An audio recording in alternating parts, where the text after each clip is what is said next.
সকল ক্ষমতার উৎসকে, কেউ যেটা পারে না পারে কে, কেউ যেটা দেখে না দেখে কে, কেউ যেটা শোনে না শোনে কে, সে আল্লাহ তাআলার দরবারে আমরা শুকরগুজার হচ্ছি। সবাই পড়ে নিচ্ছি কালিমাতুশ শুকর, আলহামদুলিল্লাহ। প্রিয় চট্টলাবাসী, গলা ছেড়ে দিয়ে আওয়াজ করে একসাথে সবাই পড়ুন, রব্বানা লাকাল হামদ হামদান কাসীরান তাইয়্যিবান মুবারাকান ফি ইয়া রাব্বি লাকাল হামদু কামা ইয়ানবাগি লিজালালি ওয়াজহিকা ওয়া আযীমি সুলতানিকা লাকাল হামদু বিল ঈমান লাকাল হামদু বিল ইসলাম লাকাল হামদু বিল কুরআন। আল্লাহ রাব্বুল ইজ্জা ওয়াল জালালের দরবারে শুকরিয়া জ্ঞাপনের পাশাপাশি আমি আজকের এই ঐতিহাসিক চট্টগ্রামের প্যারেড ময়দানে আয়োজিত 5 দিন ব্যাপী তাফসিরুল কোরআন মাহফিলের যারা সম্মানিত আয়োজক বৃন্দ, ইসলামী সমাজ কল্যাণ পরিষদ চট্টগ্রামকে অন্তরের অন্তঃস্থল থেকে ধন্যবাদ এবং মোবারকবাদ জানাতে চাই, যারা দীর্ঘ কয়েক মাস ব্যাপী অনেক কষ্ট করে, অনেক ডিজাইন করে, অনেক প্ল্যান প্রোগ্রাম করে এরকম চমৎকার একটি কোরআনের বাগানকে সাজিয়েছে। আজকের এই প্রোগ্রামের সম্মানিত সভাপতি, প্রধান অতিথি, বিশেষ অতিথি, মঞ্চে উপবিষ্ট উলামায়ে কেরাম, কমিউনিটি লিডার্স, চট্টগ্রামের বিভিন্ন পর্যায়ের বিভিন্ন দলের সামাজিক, ধর্মীয়, রাজনৈতিক নেতৃবৃন্দ, ব্যবসায়ী ভাইয়েরা, চাকরিজীবী ভাইয়েরা, শ্রমজীবী ভাইয়েরা, ছাত্র ভাইয়েরা, পর্দার আড়ালে আমার মায়েরা এবং বোনেরা, সাংবাদিক বন্ধুরা, মিডিয়া কর্মী, ইউটিউবার্স, ভলান্টিয়ার্স, আপনাদের সবাইকে অন্তরের অন্তঃস্থল থেকে শুভেচ্ছা জানাই, মোবারকবাদ জানাই। আপনারা সবাই কেমন আছেন? সবাই ভালো আছেন? সুস্থ আছেন? দোয়া করি আল্লাহ তাআলা আপনাদের সবাইকে ভালো রাখুন, সুস্থ রাখুন, নিরাপদে রাখুন। আমরা সবাই পড়ি আমিন। সম্মানিত সুধী, হযরতুল আল্লাম শহীদ মরহুম আল্লামা দেলওয়ার হোসেন সাঈদী রাহিমাহুল্লাহ, ওনার স্মৃতি বিজড়িত আজকের এই ঐতিহাসিক প্যারেড ময়দানের তাফসিরুল কোরআনের প্রোগ্রামে সব আছে। স্টেজ আছে, শ্রোতা আছে, প্যান্ডেল আছে, মিডিয়া কাভারেজ আছে, কিন্তু আমাদের কলিজার টুকরাটা আমাদের মাঝে নাই। আজকের এই প্রোগ্রামে আলোচক হয়ে এই চেয়ারে আমি না বসে ওই শ্রোতাদের কাতারে বসে যদি আমাদের আল্লামার নুরানি চেহারার দিকে তাকিয়ে ওয়াজ শুনতে পারতাম, আমাদের হৃদয়টা ঠান্ডা হয়ে যেত, আমাদের তৃষ্ণার্ত হৃদয় শান্ত হতো। সব আজকে আছে, কি যেন নাই, ঠিক কিনা বলেন? আল্লাহ তাআলা প্রতি 100 বছরে একজন মুজাদ্দিদ পাঠান, প্রতি 100 বছরে একজন মুজাদ্দিদ, যিনি সমাজকে সংস্কার করেন। আল্লামা দেলওয়ার হোসেন সাঈদী রাহিমাহুল্লাহ ছিলেন তেমন একজন মুজাদ্দিদ। চিৎকার করে বলেন ঠিক কিনা? উনি শিরক বিদআতের আস্তানাকে তছনছ করে দিয়েছেন, তাওহীদের বাণীকে সমুন্নত করেছেন, গণমানুষের কাছে তাফসিরুল কোরআনকে জনপ্রিয় করেছেন। আজীবন তিনি ইসলামকে বিজয়ী শক্তি হিসেবে দেখার স্বপ্ন দেখতেন। এত প্রাঞ্জল ভাষা, এত চমৎকার আধুনিক প্রেজেন্টেশন, গণমানুষের কাছে কোরআনের তাফসিরকে এভাবে জনপ্রিয় করে তোলার মতো ব্যক্তিত্ব আল্লামা সাঈদী ছাড়া দ্বিতীয় কেউ এই বাংলার ভূখণ্ডে নাই। এই যে তাফসিরুল কোরআন, এই যে টার্মিনোলজি, এই টার্মটাই উনি আসলে জনপ্রিয় করেছেন। আমরা আগে জানতাম না যে এভাবে তাফসির করা যায়, এভাবে scientific indications of the Holi কোরআনকে মানুষের কাছে পেশ করা যায়, এভাবে এত জীবন ঘনিষ্ঠ করে, এত ইন্টারেক্টিভ করে কোরআনের কথাগুলো মানুষের কাছে উপস্থাপন করা যায়। উনি অন্যায়ের বিরুদ্ধে সবসময় সোচ্চার ছিলেন, প্রতিবাদী কণ্ঠস্বর ছিলেন।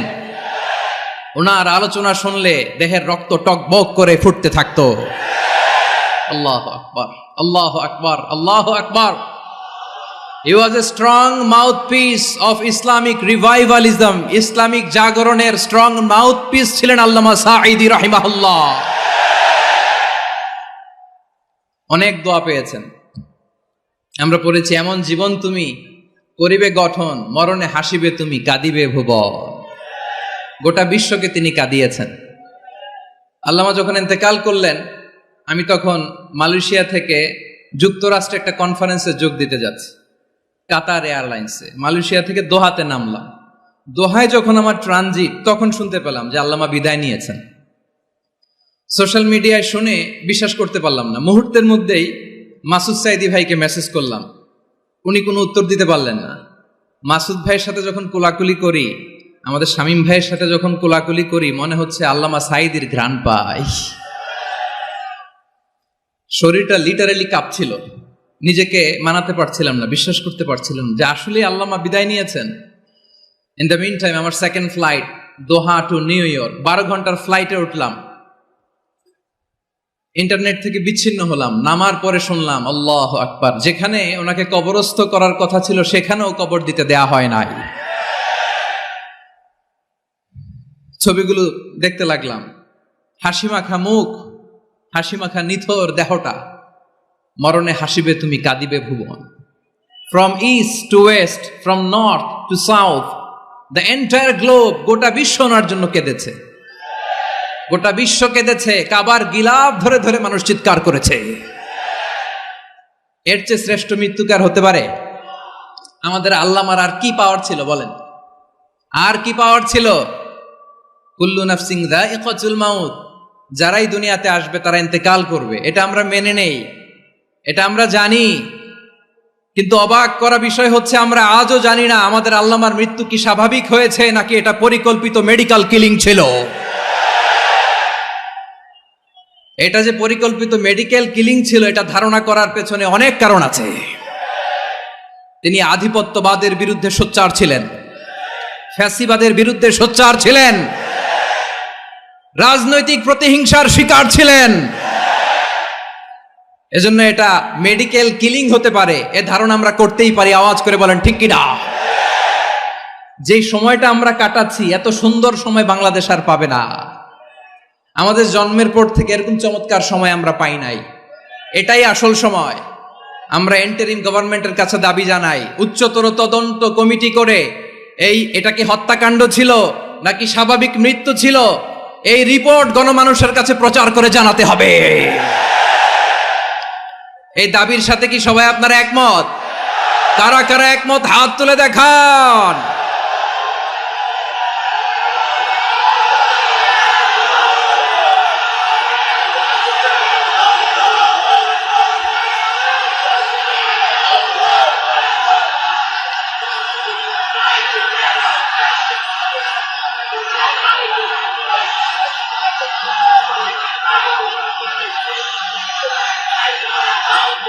আমার প্রিয় ভাইয়েরা, প্রিয় চট্টলাবাসী, আল্লাহ তাআলা তার এই মুখলেস গোলামকে তার জান্নাতুল ফেরদাউসের মেহমান হিসেবে কবুল করুক।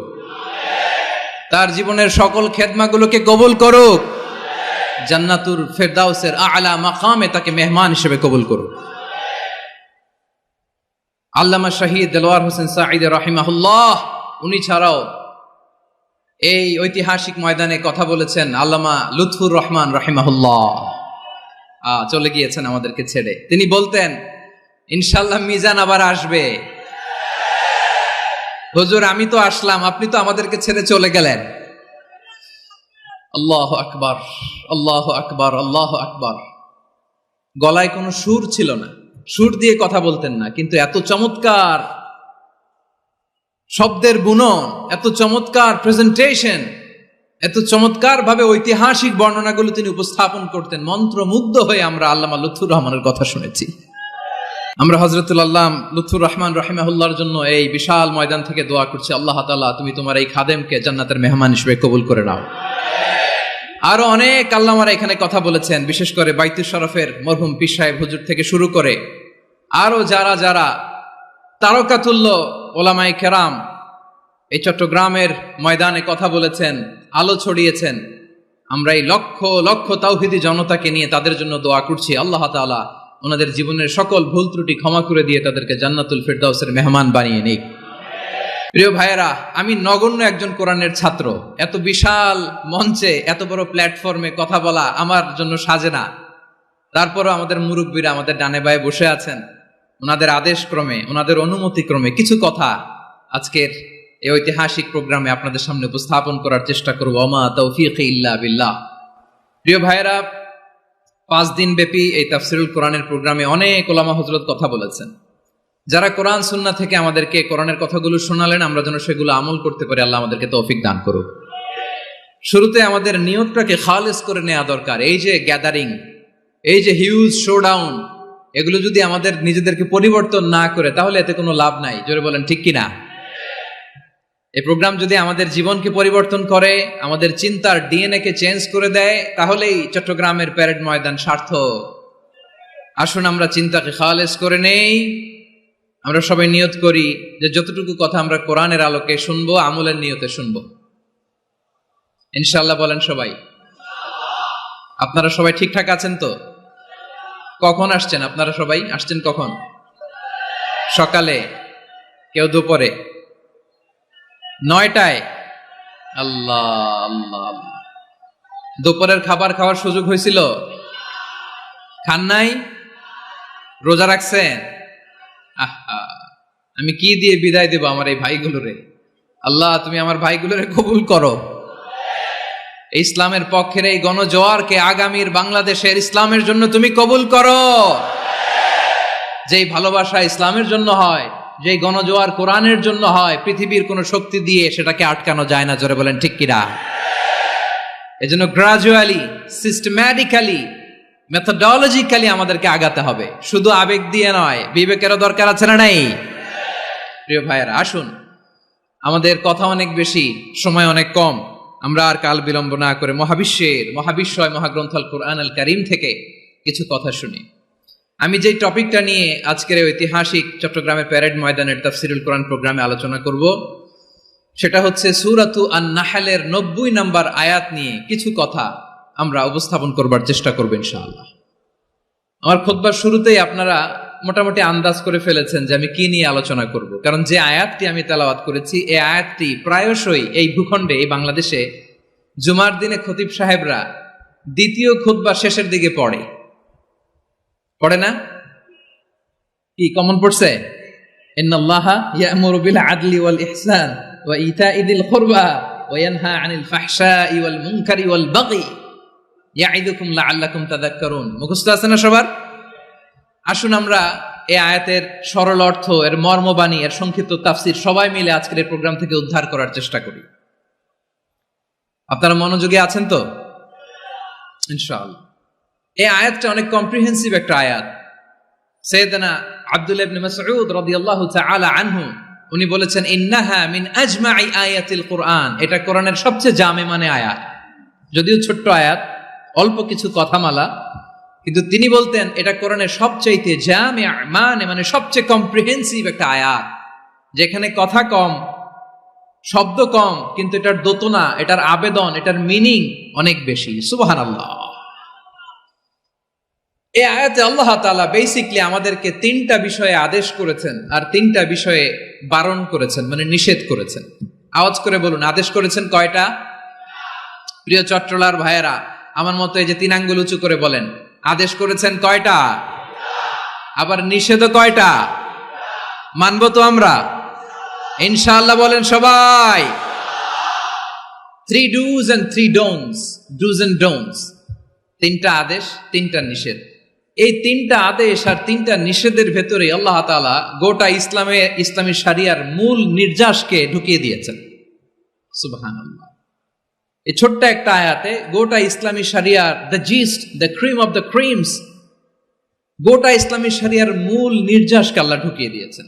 3টা আদেশ আর 3টা নিষেধ। আসুন আমরা সরাসরি কোরআন থেকে শুনি, সবাই পড়ুন। আউযু বিল্লাহি মিনাশ শাইতানির রাজীম। বিসমিল্লাহির রহমানির রহিম। إن الله يأمر بالعدل والإحسان وإيتاء ذي القربى وينهى عن الفحشاء والمنكر والبغي يعظكم لعلكم تذكرون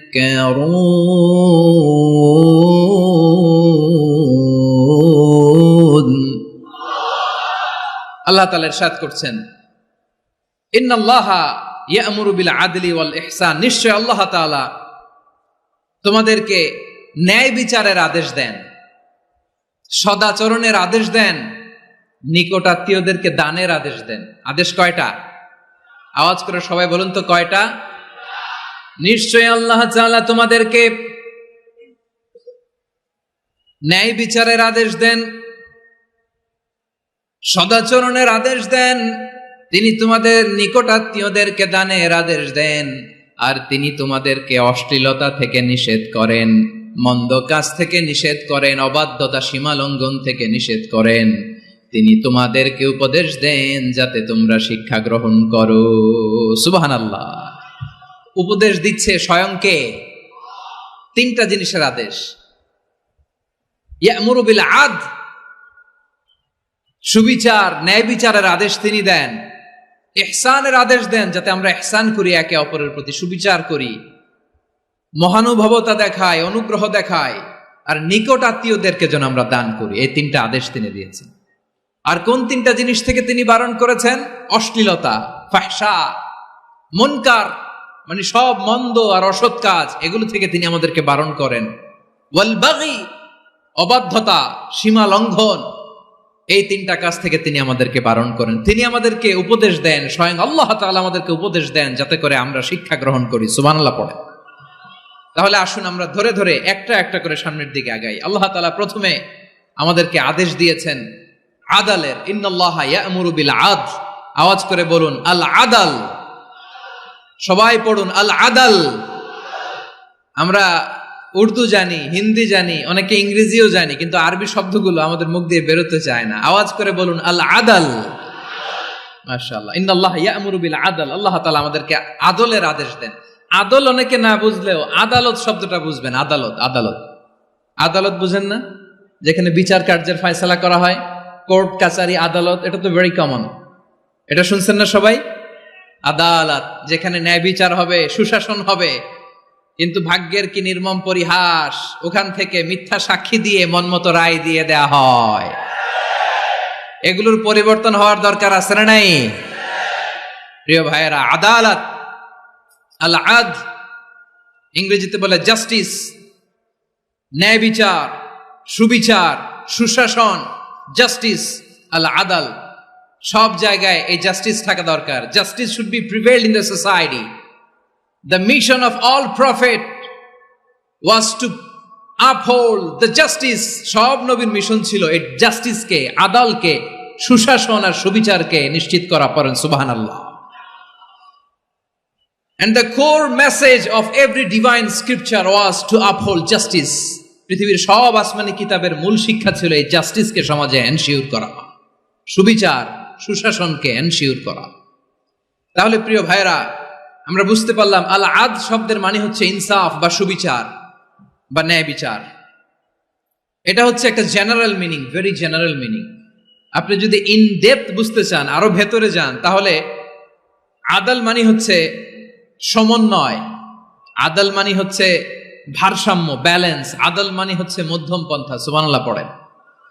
কারণ সব সময় সমান সমান হইলেই সুবিচার হয় না। কথা কি বুঝতেছেন? ইসলামের দ্য কনসেপ্ট অফ আদাল, এটা এমন আদাল, এটা সব সময় সমান সমান নয়। যখন সমান সমান দেয়া দরকার, ইসলাম সমান সমান দেয়। যখন ব্যালেন্স করা দরকার, চেক এন্ড ব্যালেন্স, সমন্বয়, ভারসাম্য করা দরকার, তখন ইসলাম ভারসাম্য করে দেয়। এটার নাম আদাল। সুবহানাল্লাহ। সহজ করে আপনাদেরকে বুঝাই। যেমন ধরুন, একটা পরিবারের 3 জন সদস্য, স্বামী, স্ত্রী আর সন্তান। তাদের সকালবেলার ব্রেকফাস্টে, স্বামীর সকালের নাস্তায় স্বামীর 3টা রুটি লাগে, স্ত্রীর 2টা লাগে, আর সন্তানের 1টা রুটি লাগে। এখন আমি যদি সমান সমান করে আদল করতে চাই, সবাইকে যদি 3টা করে রুটি দেই, তাহলে স্বামী বেচারার জন্য ঠিক আছে, কি বলেন? কথা কি বুঝতেছেন না কষ্ট হয়ে যাচ্ছে? যদি সমান সমানের নিয়মে আগাই, তাহলে 3টা করে যদি রুটি দেই স্বামীর জন্য ওকে, কিন্তু স্ত্রীর জন্য একটা বেশি হয়ে যায়। আর সন্তানের জন্য কয়টা বেশি হয়? আচ্ছা, এই তো বুঝতেছেন, মাশাআল্লাহ। আচ্ছা, 2টা করে যদি সবাই দেই সমান সমান নীতিতে, তাহলে স্ত্রীর জন্য, স্ত্রী বেচারির জন্য ঠিক আছে, কিন্তু স্বামীর কয়টা কম পড়ে? আর সন্তানের বেশি হয়ে যায় কয়টা? আচ্ছা, সমান সমান নীতিতে সবাইকে যদি সকালের নাস্তার জন্য 1টা করে রুটি দেই, সন্তানের জন্য ঠিক আছে, কিন্তু স্ত্রী বেচারির কম পড়ে কয়টা? স্বামীর কম পড়ে কয়টা? 2টা। কথা কি বুঝতেছেন? আর আমি যদি স্বামীকে দেই 3টা, স্ত্রীকে দেই 2টা, আর সন্তানকে দেই 1টা, তাহলে কারো অপচয় হবে না, যার যতটুকু দরকার ঠিক ততটুকুই কাজে লাগবে। চিল্লায় বলেন ঠিক কিনা? এটাই হচ্ছে ইসলামের আদল, যেখানে যার যতটুকু দরকার তাকে সেখানে ঠিক ততটুকু দিয়ে দেওয়ার নামই হচ্ছে আদল। চিল্লায় পড়েন আল্লাহু আকবার। রব্বুল আলামিন বলেন, ইউসিকুমুল্লাহু ফি আওলাদিকুম লিযযাকারি মিসলু হাযযিল উনসায়াইন। আল্লাহ তোমাদেরকে ওসিয়ত করেন, তোমাদেরকে আদেশ দেন, উত্তরাধিকার সম্পদ যখন বন্টন হবে, ছেলেরা যতটুকু পাবে, মেয়ে পাবে তার অর্ধেক। সুবহানাল্লাহ বলেন।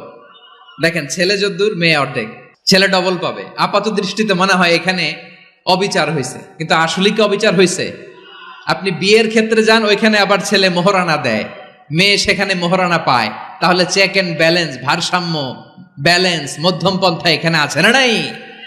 এটাই হচ্ছে ইসলামের আদল। আল্লাহ তাআলা এই আদলের আদেশ দিয়েছেন, সুবিচার, ন্যায় বিচার, সুশাসন এবং ভারসাম্যের আদেশ দিয়েছেন। প্রিয় ভাইয়েরা, একটি শান্তিময় সমাজ, একটা সমৃদ্ধ সমাজ, একটা মানবিক সমাজ যদি আমরা পেতে চাই, এই আয়াতের মধ্যে যতগুলো পয়েন্ট আছে সবগুলোর বাস্তবায়ন লাগবে।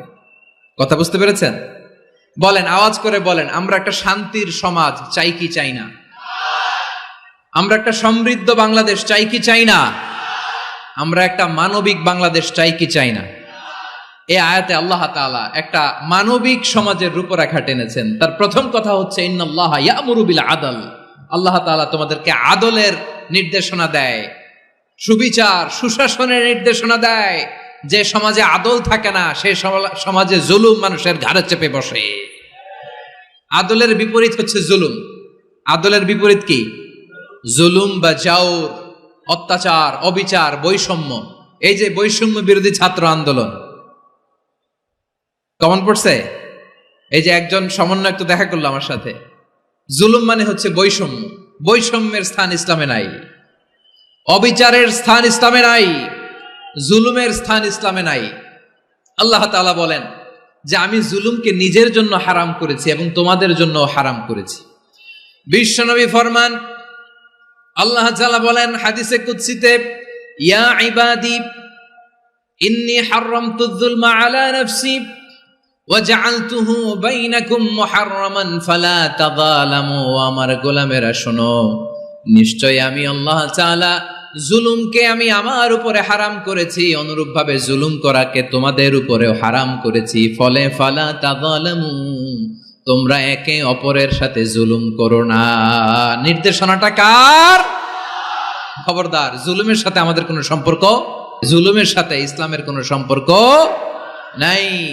আল্লাহ তাআলা জালিমদের জন্য কঠিন শাস্তি প্রস্তুত করে রেখেছেন। যারা এই আদলকে ভুলুণ্ঠিত করে জুলুমের রাস্তায় হাঁটতে চায়, তাদের প্রাপ্য কিয়ামতের ময়দানে বুঝিয়ে দিবে কে? আল্লাহ তাআলা তাদের প্রাপ্যকে বুঝিয়ে দিবেন। এজন্য বিশ্বনবী বলে, খবরদার, তোমরা ইনসাফ করবে, আদল করবে, জুলুম করবে না। আয-যুলমু যুলুমাতুন ইয়াউমাল কিয়ামা, জুলুম কিয়ামতের দিন অন্ধকার হয়ে জালিমের ঘাড়ে চেপে বসবে। আবার বিশ্বনবী বলতেন, ইত্তাকি দাওয়াতাল মাজলুম, খবরদার, তোমরা মজলুমের কান্নাকে ভয় করো। ফাইন্নাহু লাইসা বাইনাহু ওয়া বাইনাল্লাহি হিজাব, কেননা মজলুমের কান্নার মাঝে আর আল্লাহর আরশের মাঝে কোনো পর্দা থাকে না। বিশ্বাস হয়? এই কথা বিশ্বাস হয়? এর জলজ্যান্ত প্রমাণ তো আমরা নিজেরাই দেখলাম। হ্যাঁ, মজলুমের কান্না ফুলে ফেপে মহিরুহ হয়ে, পাহাড়ের মতো হয়ে, বিস্ফোরিত হয়ে জালিমের মসনদকে ছারখার করে দিয়েছে। এর প্রমাণ তো আমরা নিজেরাই তো দেখলাম। জালিমের পরিণতি কি হয় আমরা জীবদ্দশাই তো দেখলাম। এমনও কোনো জুলুম নাই যে হয় নাই, ঠিক কিনা বলেন? আহারে জুলুম, আহারে জুলুম। রিসেন্টলি আয়না ঘরের কিছু ছবি প্রকাশিত হয়েছে সোশ্যাল মিডিয়ায়, দেখেছেন আপনারা? ছোট্ট একটা জায়গা, স্বাধীন মানুষকে প্রাণীর মতো পাখির মতো খাঁচায় বন্দি করে রেখেছে। কখন দিন কখন রাত কিচ্ছু জানে না, কখন দিন কখন রাত কিছু জানে না। বছরের পর বছর কেটে গিয়েছে। এক্সট্রা জুডিশিয়াল কিলিং এর কোনো হিসাব নাই। বিচার বহির্ভূত হত্যা, এনফোর্স ডিসঅ্যাপিয়ারেন্স, গুম, যেটা সবচাইতে বড় মানবতা বিরোধী অপরাধ। কত মানুষ যে গুম হয়েছে তার কোনো ইয়ত্তা নাই। যেই ফ্যামিলির সদস্য গুম হয়েছে তারা কি ওই লোকটার জন্য মাগফিরাতের দোয়া করবে নাকি সুস্বাস্থ্যের দোয়া করবে তারা নিজেরাও জানতো না, কারণ জানে না ও বেঁচে আছে না মরে গেছে। আহা, বিডিআর নওজোয়ানদের যারা ছাড়া পেল দেখলাম, বিনা অপরাধে, কোনো অন্যায় ছাড়া অপরাধ ছাড়া তাদের জীবন থেকে, তাদের তারুণ্যের, তাদের যৌবনের 15 বছর 16 বছর 17 বছর নাই, 6 মাস বয়সের ছোট বাচ্চাকে রেখে জেলে গেছে। 6 মাসের মেয়ে বেরোয় দেখে মেয়ের বয়স 17 বছর। মেয়ে বাবারে চিনে না, বাবা মেয়েরে চিনে না। মেয়েকে এখন বিয়ে দিয়ে আরেক ছেলের হাতে তুলে দিবে। মেয়ের শৈশব বাবা দেখে নাই, মেয়ের কৈশোর বাবা দেখে নাই, মেয়ের তারুণ্য দেখে নাই। আরেক যুবককে দেখলাম 14 বছরের 14 দিনের সংসার, 2 সপ্তাহের সংসার শেষে জেলে গেছে। কত যুবকের যে স্ত্রী চলে গিয়েছে ফ্যামিলি ছেড়ে, কারণ জানে না তো কবে আসবে, কি হবে, কেউ জানতো না। দাম্পত্য জীবনের মাত্র 14 দিনের স্মৃতি, এই স্মৃতিকে আঁকড়ে ধরে এক বোন 16টা বছর 17টা বছর কাটিয়ে দিয়েছে। আমি নিউজটা দেখে ভাবলাম আমার এই বোনের প্রতিটি দিন কিভাবে কেটেছে, প্রতিটি রাত কিভাবে কেটেছে, প্রতিটি ক্ষণ কিভাবে কেটেছে। বিশ্বনবী বলেছেন, ইত্তাকি দাওয়াতাল মাজলুম ফাইন্না লাইসা বাইনাহু ওয়া বাইনাল্লাহি হিজাব। মাজলুমের কান্নাকে ভয় করো, কারণ মাজলুমের কান্না আর আল্লাহর মাঝে কোনো পর্দা থাকে না। আমরা আর এরকম কোন জুলুম বাংলাদেশে দেখতে চাই না। জোরে বলেন ঠিক কিনা? আর কেউ নতুন করে জালিম হোক আপনারা চান? আবার নতুন করে কেউ ফ্যাসিস্ট হোক আপনারা চান? এক দল আরেক দলকে নিশ্চিহ্ন করার রাজনীতিতে মেতে উঠুক এটা আপনারা চান? আমরা বাংলাদেশকে আদল দিয়ে সাজাতে চাই। আমরা এই 56,000 বর্গ মাইলের প্রতিটা ইঞ্চি মাটিকে কোরআনের আইন দিয়ে সাজাতে চাই। রাজি আছেন আপনারা? কারা কারা রাজি দেখান হাত তোলে আল্লাহকে।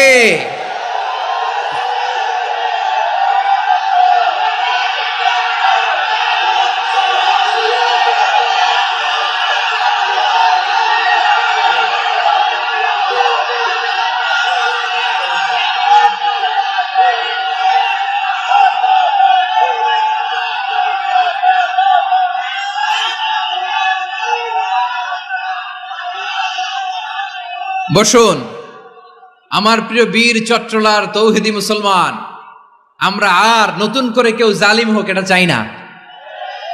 নতুন করে আবার কেউ ফ্যাসিস্ট হোক আমরা চাই না। এক দল আরেক দলকে নিশ্চিহ্ন করার রাজনীতি করুক আমরা চাই না।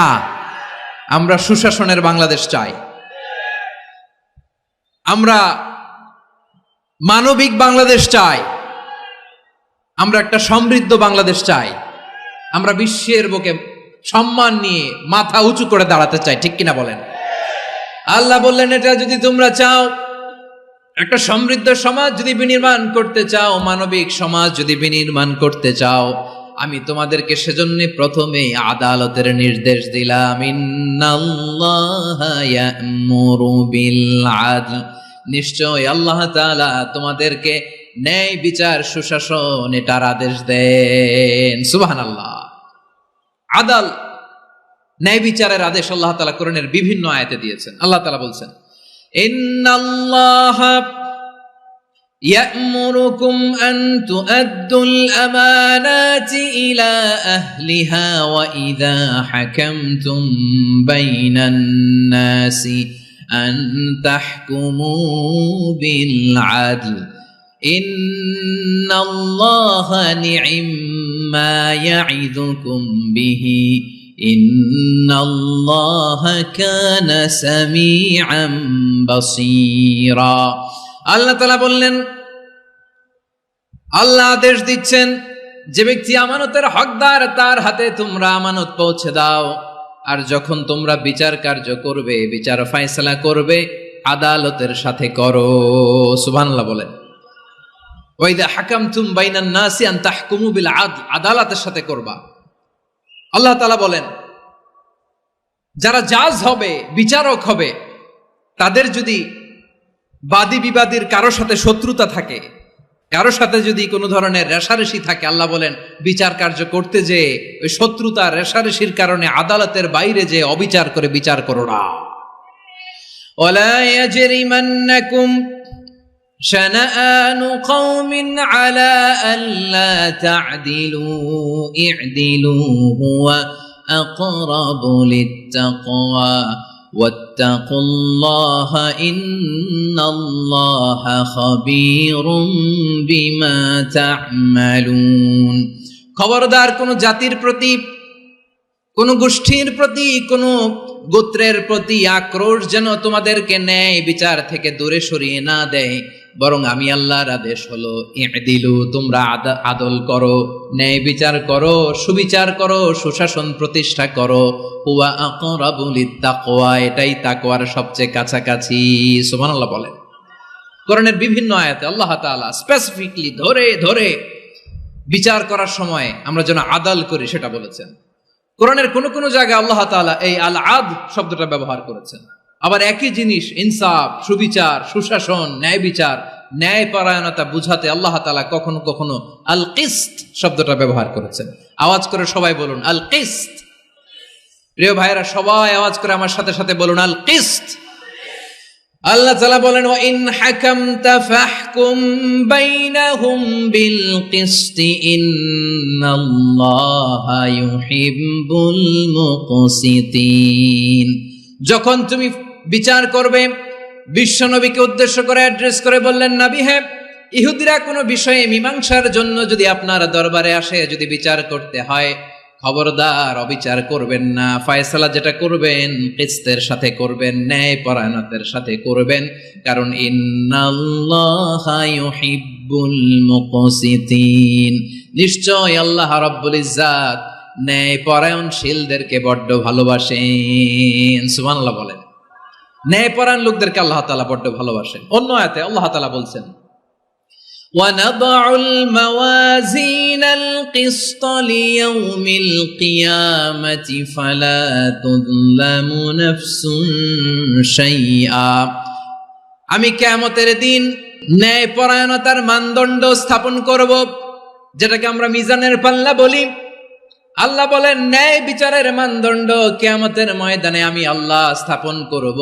সেদিন কারো প্রতি বিন্দু পরিমাণ, এক চুল পরিমাণ অবিচার করা হবে না, কোনো অবিচার করা হবে না। সেদিন সুশাসন হবে, সুবিচার হবে, ন্যায় পরায়ণতার সাথে বিচার হবে। আওয়াজ করে পড়েন আল্লাহু আকবার। তাহলে প্রিয় ভাইরা, যে তিনটি বিষয়ে আল্লাহ তাআলা আমাদেরকে আদেশ দিয়েছেন, তার প্রথমটা হচ্ছে আদালত, ইনসাফ, সুবিচার, ন্যায় বিচার। এটা আমরা চাই কি চাই না? বিশ্বনবী ন্যায় বিচার, ন্যায় পরায়ণতা, সুশাসন প্রতিষ্ঠিত করেন কি করেন নাই? আপনারা বিশ্বনবীর সিরাত যারা পড়েছেন, আপনি দেখবেন বিশ্বনবীর সিরাতের পরতে পরতে, বাঁকে বাঁকে, সিরাতের বাঁকে বাঁকে এই আদালতের নমুনা মেলে। সুবহানাল্লাহ বলেন। ছোট্ট একটা নমুনা রাসূল সাল্লাল্লাহু আলাইহি ওয়াসাল্লামের আসসিরা আল আতরা থেকে ছোট্ট একটা নমুনা আপনাদের খেদমতে এখানে উপস্থাপন করি। বিশ্বনবী সাল্লাল্লাহু আলাইহি ওয়াসাল্লাম মক্কা বিজয় করলেন ৮ম হিজরিতে। মক্কা বিজয় শেষে তিনি কয়েক সপ্তাহ মক্কাতে অবস্থান করলেন। ইন দ্য মিন টাইম মক্কার একটা ভেরি প্রেস্টিজিয়াস এন্ড ডিগনিফাইড ফ্যামিলির নারী চুরিতে ধরা পড়ল। কিসে ধরা পড়ল? সবাই বলেন কিসে? আমাদের সমাজে আসেনি এটা? আছে? ছোট না বড়? হ্যাঁ, হিসাব করে শেষ করা যায় না। ৩.৫ লাখ কোটি টাকা নাই। উন্নয়ন প্রকল্পের নামে, উন্নয়ন প্রকল্পের নামে 3.25 কোটি টাকা নাই। 3.25 কোটি টাকা লিখতে পারবেন আপনি? একটানা লিখতে পারবেন? বুঝতেছেন কত বড় সংখ্যা? বনু মাখজুমিয়া গোত্রের এক নারী মক্কায় চুরিতে ধরা পড়ল। বলেন তো চুরি করলে বিধান কি? কি কাটতে হবে? চুরির বিধান হলো হাত কেটে দাও।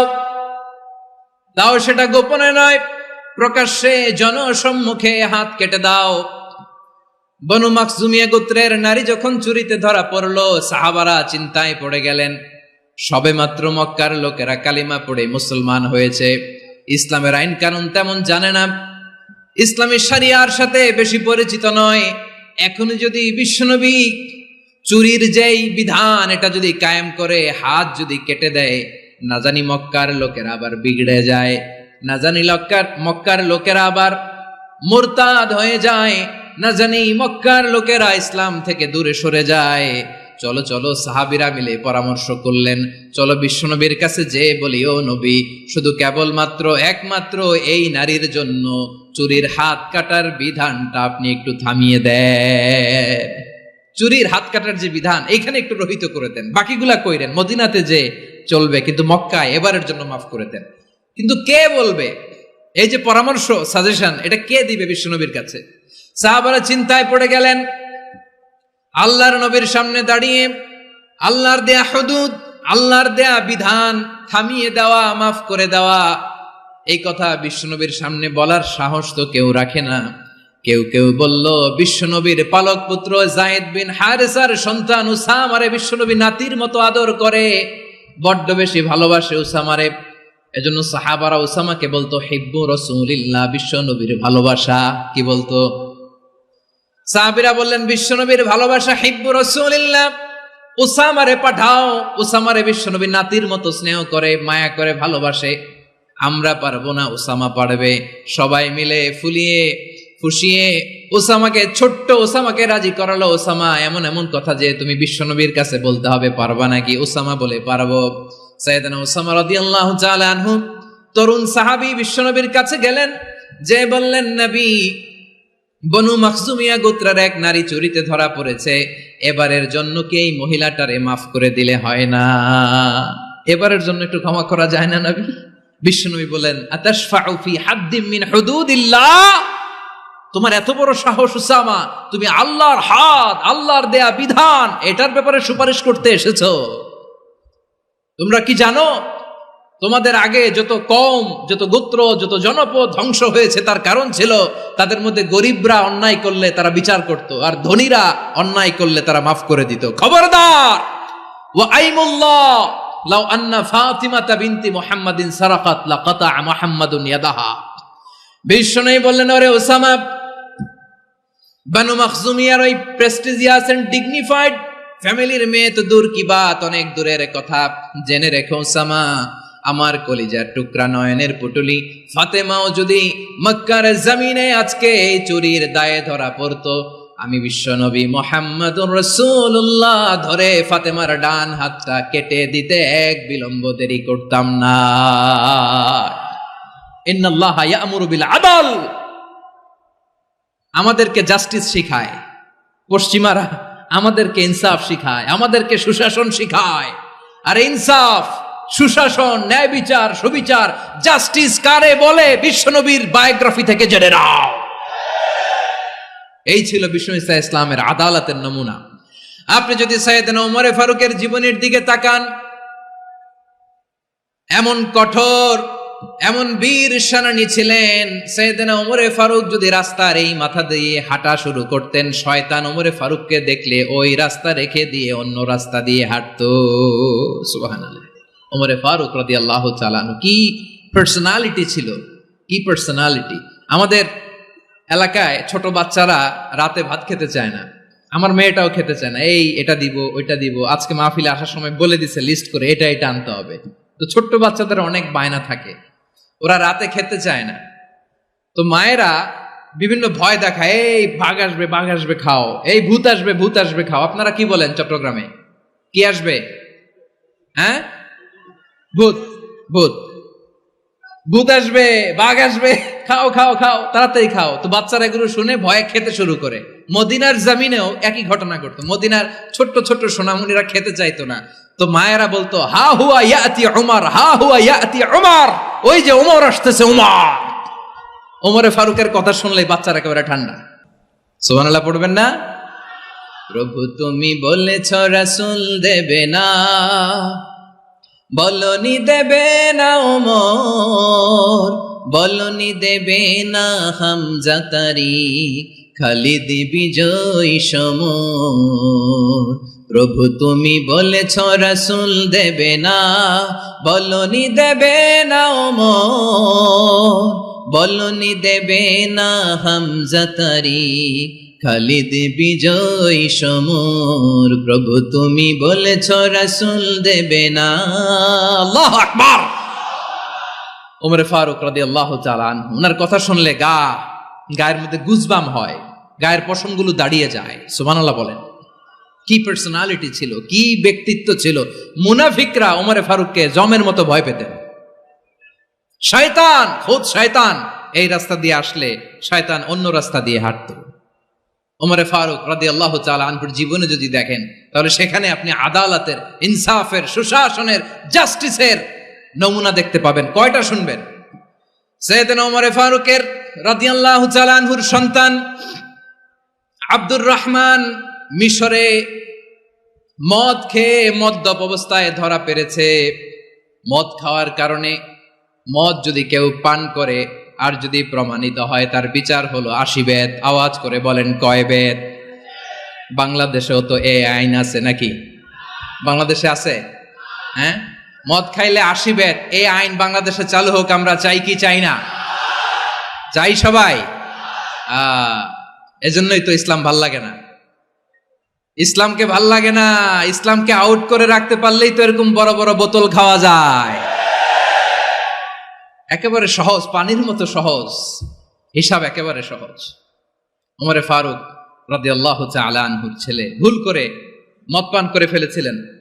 আব্দুর রহমান, ঘটনা ঘটেছে মিশরে। মিশরের গভর্নর তখন আমর ইবনুল আস রাদিয়াল্লাহু তাআলা আনহু। আব্দুর রহমানের ভাই যে গভর্নরকে বলল, গভর্নর যদি একটু দয়া করেন, খলিফার ছেলে আমার ভাই আব্দুর রহমান মদ্যপ অবস্থায় ধরা পড়েছে, জনসম্মুখে যদি আপনি বেত্রাঘাত করেন আমাদের প্রেস্টিজ থাকে না, যদি 80 বেত আপনি মারেন আমার কোনো কথা নাই, কিন্তু ঘরের ভেতরে মারেন। আব্দুর রহমানের ভাইয়ের সুপারিশ শুনে সাইয়েদনা আমর ইবনুল আস রাদিয়াল্লাহু তাআলা আনহু রাজি হয়ে গেলেন। ঘরের ভেতরে লোকচক্ষুর আড়ালে 80 বেত তিনি মানলেন।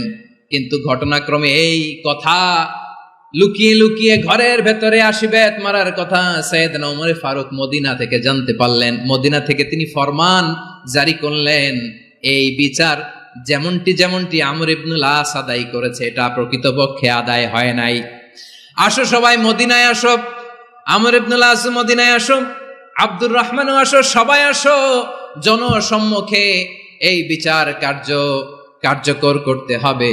সাইয়েদনা ওমর ফারুক মসজিদে নববীর পিলারের মধ্যে নিজের ছেলেকে বাঁধলেন, আবার জনসম্মুখে 80টা বেত তার গায়ের মধ্যে মারলেন। মাজমুয়ে ফাতাওয়া ইবনে তাইমিয়া রাহিমাহুল্লাহ উনি এটা নকল করেছেন। এটা সবচেয়ে বিশুদ্ধ মত। আরো অনেক মত আছে, মারা গেছে কবরের উপর, ওগুলো বাদই দিলাম। কেমন খলিফা ছিলেন, কেমন খলিফা! পশ্চিমারা তোমরা জাস্টিস আমাদেরকে শেখাও, ইনসাফ কারে বলে, সুশাসন আমাদেরকে তোমরা শিখাও। ওমর ফারুক রাদিয়াল্লাহু তাআলা আনহু ওই বিচারকে তিনি ধর্তব্য মনে করেন নাই। মদিনাতে এনে আবার জনসম্মুখে আবার 80 বেত মেরেছেন। মিশরে ওমর ফারুক রাদিয়াল্লাহু তাআলা আনহু আমর ইবনুল আসকে গভর্নর করে পাঠালেন। সেখানে আমর ইবনুল আসের ছেলে একটা প্রতিযোগিতায় রানার আপ হয়েছে। এক মিশরি সেখানে চ্যাম্পিয়ন হয়েছে। রানার আপ বুঝতে পেরেছেন তো? রানার আপ সেকেন্ড হয়েছে, এক মিশরি হয়েছে চ্যাম্পিয়ন প্রথম। কিন্তু গভর্নরের ছেলে ও জিততে পারে নাই। ও রাগে ওই মিশরির গায়ের মধ্যে কয়েকটা লাঠি দিয়ে বাড়ি মেরেছে। মিশরি যে মদিনাতে ওমর ফারুকের কাছে বিচার দিলেন, আপনার গভর্নরের ছেলে অন্যায়ভাবে আমার গায়ে হাত তুলেছে। সাইয়েদনা ওমর ফারুক আবার ফরমান জারি করলেন, আসো মদিনাতে আসো, মিশরীকে ডাকলেন। ওই মিশরের গভর্নর আমর ইবনুল আস রাদিয়াল্লাহু তাআলা আনহুকে ডাকলেন, তার ছেলেকেও ডাকলেন, সবাই বসে রইল। আমর ইবনুল আস রাদিয়াল্লাহু তাআলা আনহু মাথা নিচু করে বসে আছেন, লজ্জায় কাচুমাচু। হায় হায়, আজকে আমার ছেলের কারণে আমিরুল মুমিনিন খলিফাতুল মুসলিমিন ওমরে ফারুকের কাছে আমি জনসম্মুখে লজ্জিত হচ্ছি। সাইয়েদনা ওমরে ফারুক বললেন, এই নাও লাঠি, গভর্নরের ছেলে তোমার মাথার মধ্যে যতগুলো বাড়ি মেরেছে, আজকে জনসম্মুখে তুমি অতগুলা বাড়ি মারো। মিশরী বলে, থাক, আপনি যে ডেকে আনছেন সবার সামনে এটা বলছেন, এতেই আমি খুশি। আল্লাহু আকবার। আপনার মহানুভবতা দেখে আমি খুশি, আর অপমানের দরকার নাই। ওমরে ফারুক বলে, না, খবরদার, এই কথা মিশরী তুমি বলো না, মারো, যতগুলা বাড়ি মেরেছে মারো। বাধ্য হয়ে মিশরী আমর ইবনুল আসের সামনে ওনার কলিজার টুকরা সন্তানের মাথার মধ্যে বাড়ি মারতে আরম্ভ করলেন। ঠিক যতগুলা বাড়ি গভর্নরের ছেলে আমর ইবনুল আসের ছেলে মিশরীর গায়ে মেরেছিল, মাথায় মেরেছিল, মিশরী গুনে গুনে ততটা মারলেন। এই দৃশ্য দেখে ওমরে ফারুক রেগে মেগে আগুন, রাগের চোটে রাগ সামলাতে না পেরে, আর নিজেকে সামলাতে না পেরে মিশরীরে বললেন, ছেলেরে মারা শেষ হয়ে গেলে এবার বাবার টাক মাথার মধ্যে কয়েকটা বাড়ি মার। রাগের চোটে, আউট অফ অ্যাঙ্গার, রাগের চোটে, যে আমার পাঠানো গভর্নর আমর ইবনুল আস তার ছেলেকে কেন আদব তারবিয়া কেন শিক্ষা দিতে পারে না। ছেলেরে মারা হইলে এবার আমর ইবনুল আসের মাথার মধ্যে দুইটা মারো। এটা রাগে বলেছেন, এটা শাস্তি হিসেবে না। সুবহানাল্লাহ পড়ে। তোমরা আমাদেরকে সুশাসন শিখাও, আমাদেরকে সুশাসন শিখাও। বিশ্বনবী বলেন, আদল এটা যেন তেন বিষয় না, এটা দিয়েই মানবিক সমাজ গড়তে হবে।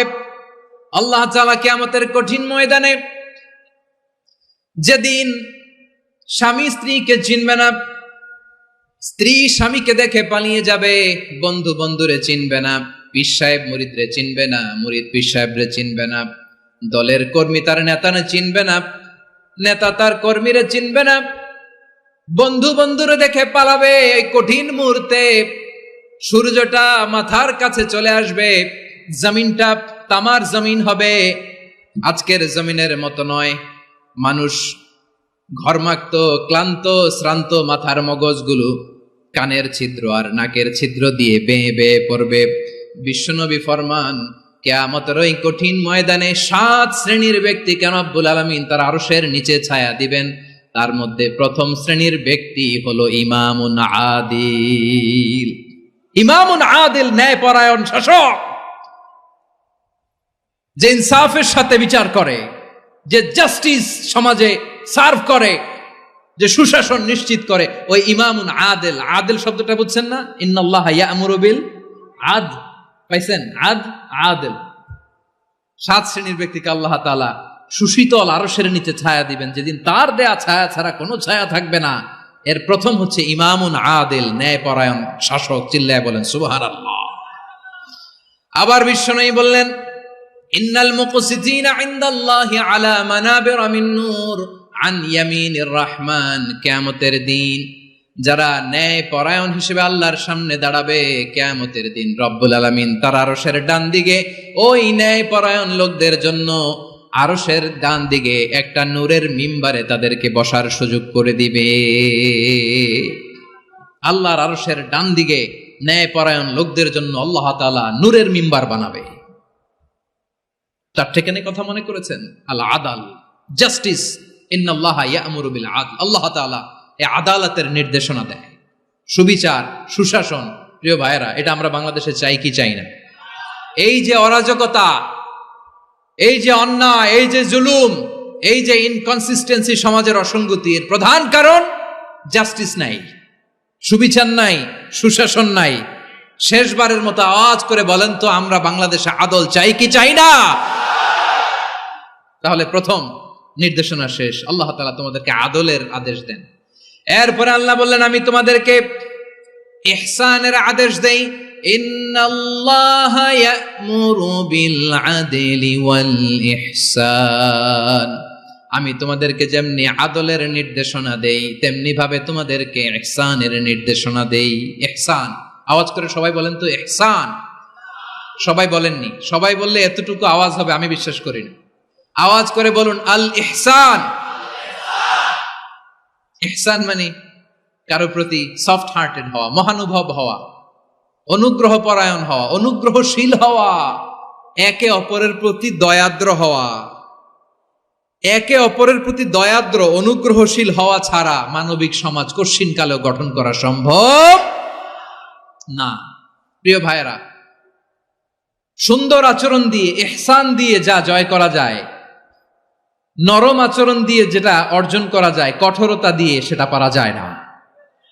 বিষ্ণু ঈসা ইসলাম ইহসান দিয়ে, কোমল আচরণ দিয়ে, তার অনুগ্রহ দিয়ে তিনি অনেক কাফিরের হৃদয়কে জয় করে ফেলেছেন। সাইয়েদনা সুমামা ইবনে উসাল রাদিয়াল্লাহু তাআলা আনহুর কথা মনে পড়ে যায়। তিনি ছিলেন ইয়ামামার বাদশা। মদিনাতে বিশ্বনবীকে হত্যা করার নিয়তে এসেছিলেন। গোপনে গোপনে বিশ্বনবীকে হত্যা করে আবার ইয়ামামাতে তিনি ফিরে যাবেন। কিন্তু কি অবাক করা কাণ্ড, হত্যা করতে পারে নাই, সাহাবাদের হাতে তিনি ধরা পড়ে গেলেন। সাইয়েদনা সুমামা ইবনে উসাল রাদিয়াল্লাহু তাআলা আনহু হত্যার নিয়তে আসলেন, কিন্তু হত্যা করতে পারলেন না। সাহাবারা ওনাকে ধরে ফেললেন, ধরে মসজিদে নববীর পিলারের মধ্যে বেঁধে রাখলেন। সুমামা ইবনে উসাল, সিরাত থেকে শুনে, সিরাত থেকে শোনাচ্ছি, রাদিয়াল্লাহু তাআলা আনহু ইয়ামামার অধিপতি ছিলেন। ইয়ামামা বিশ্বনবীকে হত্যার জন্য আসছেন, ধরা পড়ে গেছেন, এখন মসজিদে নববীতে বেঁধে রাখছে, তার মানে বন্দী। এখন স্ট্যাটাস কি? বন্দী, ক্যাপটিভ। বিষ্ণু ঈসা ইসলাম সাহাবাদেরকে বললেন তার খোঁজ খবর নিও, সুমামা ইবনে উসালের খোঁজ খবর নিও। সাহাবারা বলেন ইয়া রাসূলুল্লাহ, আপনাকে হত্যা করতে এসেছে, তার তো কঠিন ক্যাপিটাল পানিশমেন্ট হওয়া দরকার, কঠিন শাস্তি হওয়া দরকার। বিষ্ণু বললেন না, আমি যেটা জানি তোমরা সেটা জানো না, তোমরা সুমামার সাথে ভালো আচরণ করো। বিশ্বনবী সুমামার কাছে গেলেন। প্রথম দিন যে তিনি কালেমার দাওয়াত দিলেন, ইমানের দাওয়াত দিলেন, ইসলামের দাওয়াত দিলেন, রিসালাতের দাওয়াত দিলেন, আখিরাতের দাওয়াত দিলেন।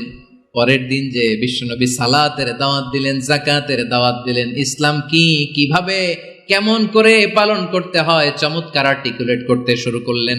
তন্ময় হয়ে সুমামা ইবনে উসাল রাদিয়াল্লাহু তাআলা আনহু বিশ্বনবীর কথাগুলো শুনতে আরম্ভ করলো।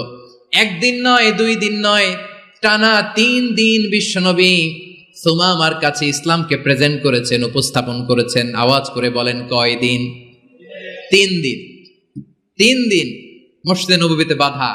আর সাহাবীদেরকে বললেন তার খোঁজ খবর নিও, তোমরা যে রুটি বানাও এর মধ্যে সবচেয়ে ভালো আটার রুটিটা তারে দিও, সবচেয়ে রিফাইন্ড খেজুর, যেটা পিওর খেজুর, এটা তারে দিও। আর বিশ্বনবী নিজের উট থেকে দুধ দহন করে ওনার বাড়ির এক কর্মচারীকে বলেছেন দুধ দহন করে সুমামার জন্য নিয়ে যেও। সুবহানাল্লাহ পড়বেন না? সবাই তো অবাক, ইয়ামামা থেকে আসছে নবীকে হত্যা করতে, বিশ্বনবী দেখে তারে জামাই আদর করে, তাকে মজার মজার খাবার দিও, দুধ দিও, আদর আপ্যায়ন করো। একদিন নয়, 2 দিন নয়, টানা 3 দিন বিশ্বনবী এভাবে সুমামার কাছে যে ইসলামকে প্রেজেন্ট করতে আরম্ভ করলেন, ইসলামকে উপস্থাপন করতে শুরু করলেন। আর তাকে চমৎকার এন্টারটেইনমেন্ট, আপ্যায়ন দিতে আরম্ভ করলেন। টানা 3 দিন যখন ইসলামের দ্য বিউটিজ অফ ইসলাম, ইসলামের সুমহান বাণী, সৌন্দর্য তার কাছে উপস্থাপন শেষ, বিশ্বনবী বললেন সাহাবাদেরকে যাও এবার সুমামার হাতের পায়ের রশি দুটো খুলে দাও। সাহাবারা বললেন ইয়া রাসূলুল্লাহ, কি বলেন আপনি? ও তো হত্যাকারী, সুযোগ পায় নাই, আপনারে মারতে পারে নাই, ছেড়ে দিলে আবার ও আপনার উপর তলোয়ার নিয়ে ঝাঁপিয়ে পড়বে। নবী এই সিদ্ধান্ত আপনি নিতে যাবেন না। বিশ্বনবী বললেন যেটা বলেছি সেটা করো, সুমামার রশিগুলো ছেড়ে দাও, সুমামার হাতে পায়ের রশিগুলো যে তোমরা খুলে দাও। সাহাবারা তর্ক জুড়ে দিলেন, লা ইয়া রাসূলুল্লাহ, এমনটা করবেন না, তো ভয়ঙ্কর ভয়ঙ্কর খুনি, কি জানি কি হয়ে যায়। বিশ্বনবী বললেন না, তার হাতে পায়ের রশিগুলো খুলে দাও। সাহাবারা বিশ্বনবীর কথা মতো তার হাতে পায়ের রশিগুলো খুলে দিল। সুমামা মুহূর্তের মধ্যে মসজিদে নববী থেকে বের হয়ে ইয়ামামায় ফিরে না যে মসজিদে নববীর পাশে একটা খেজুর বাগান ছিল সেখানে চলে গেলেন। সেখানে একটা ছোট্ট কুয়া ছিল, কুয়ার পানি দিয়ে তিনি গোসল করলেন। সুবহানাল্লাহ পড়েন। কুয়ার পানি দিয়ে গোসল করে মসজিদে নববীর সামনে এসে বিশ্বনবী এবং সাহাবাদের সামনে দাঁড়িয়ে সাব্বাবা উঁচু করে বললেন, আশহাদু আল্লা ইলাহা ইল্লাল্লাহ ওয়া আশহাদু আন্না মুহাম্মাদান আবদুহু ওয়া রাসূলুহু। আল্লাহু আকবার। আমি সাক্ষ্য দিচ্ছি আল্লাহ ছাড়া কোনো ইলাহ নাই, আর মুহাম্মদ আল্লাহ তাআলার প্রেরিত বান্দা এবং রাসূল। প্রিয় ভাইয়েরা, ইহসান দিয়ে যা জয় করা যায়, কঠোরতা দিয়ে সেটা কঠিনকালেও জয় করা যায় না। আওয়াজ করে বলেন ঠিক কি না? এবার সুমামা দাঁড়িয়ে বলে, ওগো নবী, আমি তো কালিমা পড়ে মুসলমান হয়ে গেলাম, এবার শোনেন, এই মুহূর্তের আগে আপনার চেহারার চাইতে নিকৃষ্ট কোনো চেহারা আমার কাছে ছিল না, কিন্তু শাহাদা পাঠ করার পরে আপনার চেহারার চাইতে উত্তম শ্রেষ্ঠ কোনো চেহারা আমার কাছে আর নাই। ও নবী, আজকের দিনের আগে ইসলাম ধর্মের চেয়ে নিকৃষ্ট অপছন্দনীয় কোনো ধর্ম আমার কাছে ছিল না, কিন্তু এই মুহূর্ত থেকে ইসলামের চেয়ে সেরা শ্রেষ্ঠ পছন্দনীয় কোনো ধর্ম আমার কাছে নাই। নবী গো, আজকের দিনের আগে মদিনার চাইতে অপছন্দনীয় নিকৃষ্ট কোনো শহর আমার কাছে ছিল না, কিন্তু এই মুহূর্তের পর থেকে মদিনার চাইতে কোনো শ্রেষ্ঠ শহর আমার জানা নাই। সে ছিল গমের বড় ডিলার, গম বেচতো। কি বেচতো? তার গম কিনে মক্কার লোকেরা রুটি খাইতো। সে ঘোষণা দিল, আজকে থেকে মক্কাবাসীদের জন্য সব গম আমি হারাম করে দিলাম, মক্কাবাসী এখন না খেয়ে মরে। সুবহানাল্লাহ পড়বেন না? মক্কাবাসী বিশ্বনবীর কাছে আসলেন, এসে বললেন, মুহাম্মদ, আমরা তো তোমার ভাই, তোমার চাচা, তোমার ভাতিজা, তোমার আত্মীয়, তুমি সুমামারে বলো সে যেন আবার গমের সাপ্লাই মক্কার জন্য অনুমতি দিয়ে দেয়। বিশ্বনবীর অনুমতি ক্রমে সুমামা আবার মক্কাতে গম পাঠাতে শুরু করলো। পড়েন সুবহানাল্লাহ। ইহসান, ইহসান দিয়ে আপনি যেটা জয় করতে পারবেন, you can win the heart of your enemies. ইহসান দিয়ে আপনি আপনার শত্রুর হৃদয়কে জয় করতে পারবেন। আওয়াজ করে বলেন ঠিক কি না? এজন্য আল্লাহ বললেন, ওয়া আনফিকু ফি সাবিলিল্লাহি ওয়া লা তুলকু বিআইদিকুম ইলাত তাহলুকা ওয়া আহসিনু ইন্নাল্লাহা ইউহিব্বুল মুহসিনিন। তোমরা আল্লাহর রাস্তায় দান করবে আর নিজেরা নিজেদেরকে ধ্বংসের হাতে ঠেলে দিও না। তোমরা একে অপরের প্রতি ইহসান করবে, কারণ ইহসানকারীদেরকে আল্লাহ বড্ড ভালোবাসেন। সুবহানাল্লাহ পড়েন। আবার সূরা রহমানে আল্লাহ বললেন, হাল জাযাউল ইহসানি ইল্লাল ইহসান ফাবিআইয়ি আলা, সবাই পড়েন, ফাবিআইয়ি আলাই রাব্বিকুমা তুকাযযিবান। ইহসানের প্রতিদান হিসেবে ইহসানি হয়। বিশ্বনবী সুমামার প্রতি যেমন ইহসান করেছেন, সুমামাও ঠিক তেমন ইহসান ফিরিয়ে দিয়েছে। ঠিক কিনা বলেন? তাহলে এক নম্বরে হচ্ছে আদ, ন্যায় বিচার। দুই নম্বরে সবাই বলেন ইহসান, সদাচরণ। ইহসান দুই ধরনের প্রিয় ভাইরা, ইহসান ফিল ইবাদা, ইহসান ফিল মুআমালা। ইহসান ফিল ইবাদা হচ্ছে একাগ্র অনুভবে ইবাদতে ডুব দেওয়া, এর নাম ইবাদতের ইহসান। সুবহানাল্লাহ পড়ুন। বিশ্বনবী বলেন ইহসান মানে কি জানো নাকি? হাদিসে জিবরিলে সাইয়েদনা জিবরিল আলাইহিস সালাম বিশ্বনবীকে বললেন, আখবিরনি আনিল ইহসান। নবী আমাদেরকে বলেন ইহসান মানে কি? বিশ্বনবী বললেন, আনতা আবুদাল্লাহা কাআন্নাকা তারাহু ফাইন লাম তাকুন তারাহু ফাইন্নাহু ইয়ারাক। ইহসান মানে হলো এমন ভাবে তুমি আল্লাহর সামনে নিজেকে উজাড় করে ইবাদত করবে, তুমি ভাববে তুমি আল্লাহকে দেখতে পাচ্ছ। আর এটা যদি ভাবা তোমার জন্য কঠিন হয়ে যায়, অন্তত এতটুকু তুমি ভাববা যে আল্লাহ তোমাকে দেখতে পাচ্ছেন। ঠিক কিনা বলেন? ও আমার বীর চট্টলার ভাইয়েরা, কেউ যেটা দেখে না সেটা দেখে কে? এই বিশ্বাস হৃদয়ের মধ্যে আছে? নামাজে যখন দাঁড়ান এই ফিলিংসটা আনা যাবে? হ্যাঁ, এশার সালাত তো এখনো হয় নাই না? আলোচনা শেষে এশার সালাত এখানে অনুষ্ঠিত হবে, তাই না? আচ্ছা বলুন তো, আমরা এশার সালাত পর্যন্ত বেঁচে থাকবো এই গ্যারান্টি আছে কার কার? হাত তোলেন। কয়েকজন হাত তুলছে পেছনে, না বুঝে তুলে ফেলছে। এশা পর্যন্ত যে আমরা হায়াত পাবো কোনো গ্যারান্টি আছে? সবাই আওয়াজ করে বলেন গ্যারান্টি আছে? গ্যারান্টি নাই। এজন্য বিষ্ণু ইসলাম বলেছে, এমন ভাবে নামাজে দাঁড়াও, ইবাদত করো, মনে করো হতে পারে এটাই আমার জীবনের শেষ নামাজ। পারফর্ম দ্য সালাহ as if this is your last and final prayer. এমন ভাবে সালাতে দাঁড়াও, ভাবো হতে পারে এটাই তোমার জীবনের শেষ নামাজ। এমন ভাবে নামাজে দাঁড়াও, ভাবো এটাই শেষ নামাজ। তাহলে নামাজে একাগ্রতা বাড়ায় দিবে কে? ফলে ইবাদতের ইহসান আমাদের অর্জিত হবে। আর মুআমালাতে ইহসান হলো বিশ্বনবী বলেন, ইন্নাল্লাহা তাবারাকা ওয়া তাআলা কাতাবাল ইহসানা আলা কুল্লি শাই, ফাইযা কাতালতুম ফাআহসিনুল কিতলা ওয়া ইযা যাবাহতুম ফাআহসিনুয যাবহা ওয়ালিয়ুহিদ্দা আহাদুকুম শাফরাতাহু ওয়ালিয়ুরিহ যাবিহাতাহু। ইহসান দুই ধরনের, আওয়াজ করে বলতে হবে। কয় ধরনের?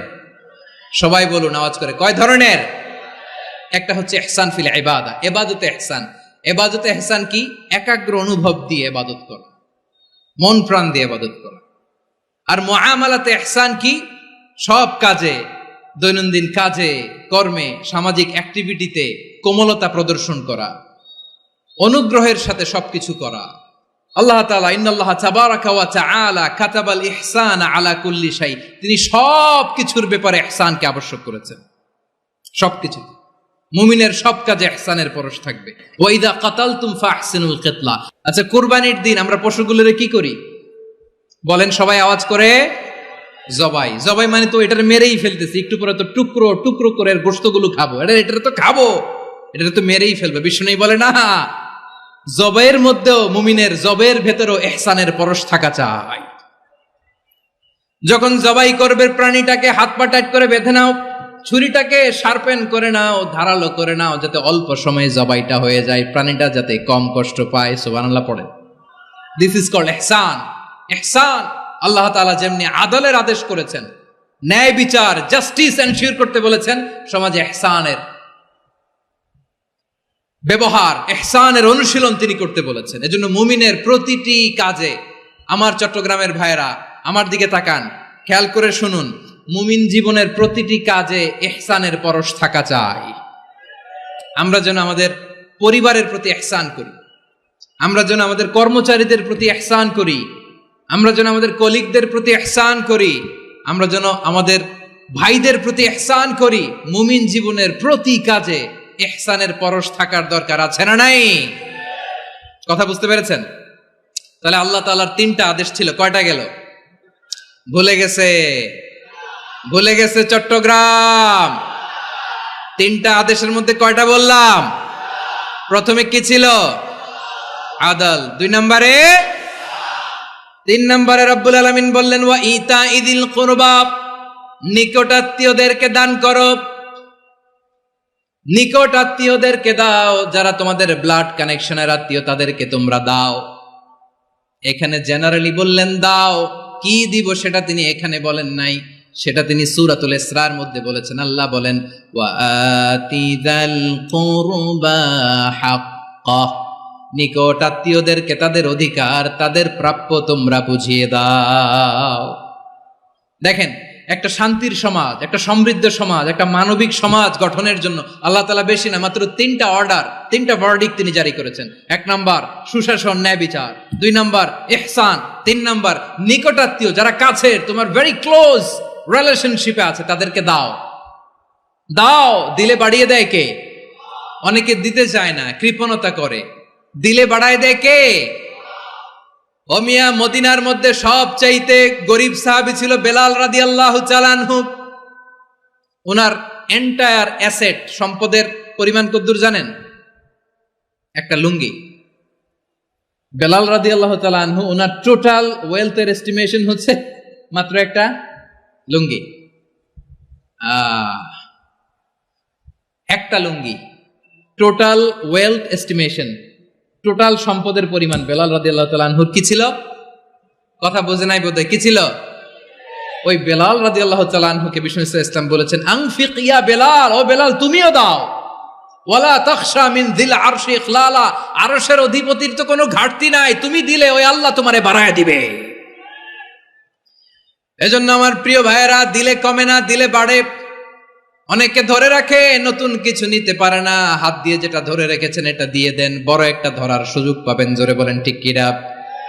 ধরেন 5 কেজি ওজনের একটা ধরে রাখছেন, এখন 10, এটা না ছাড়লে 10 কেজি ধরতে পারবেন আপনি? আচ্ছা, 10 কেজির জিনিস একটা আছে হাতে, ওইটা যদি ছেড়ে দেন তাহলে না 15 কেজি ধরতে পারবেন।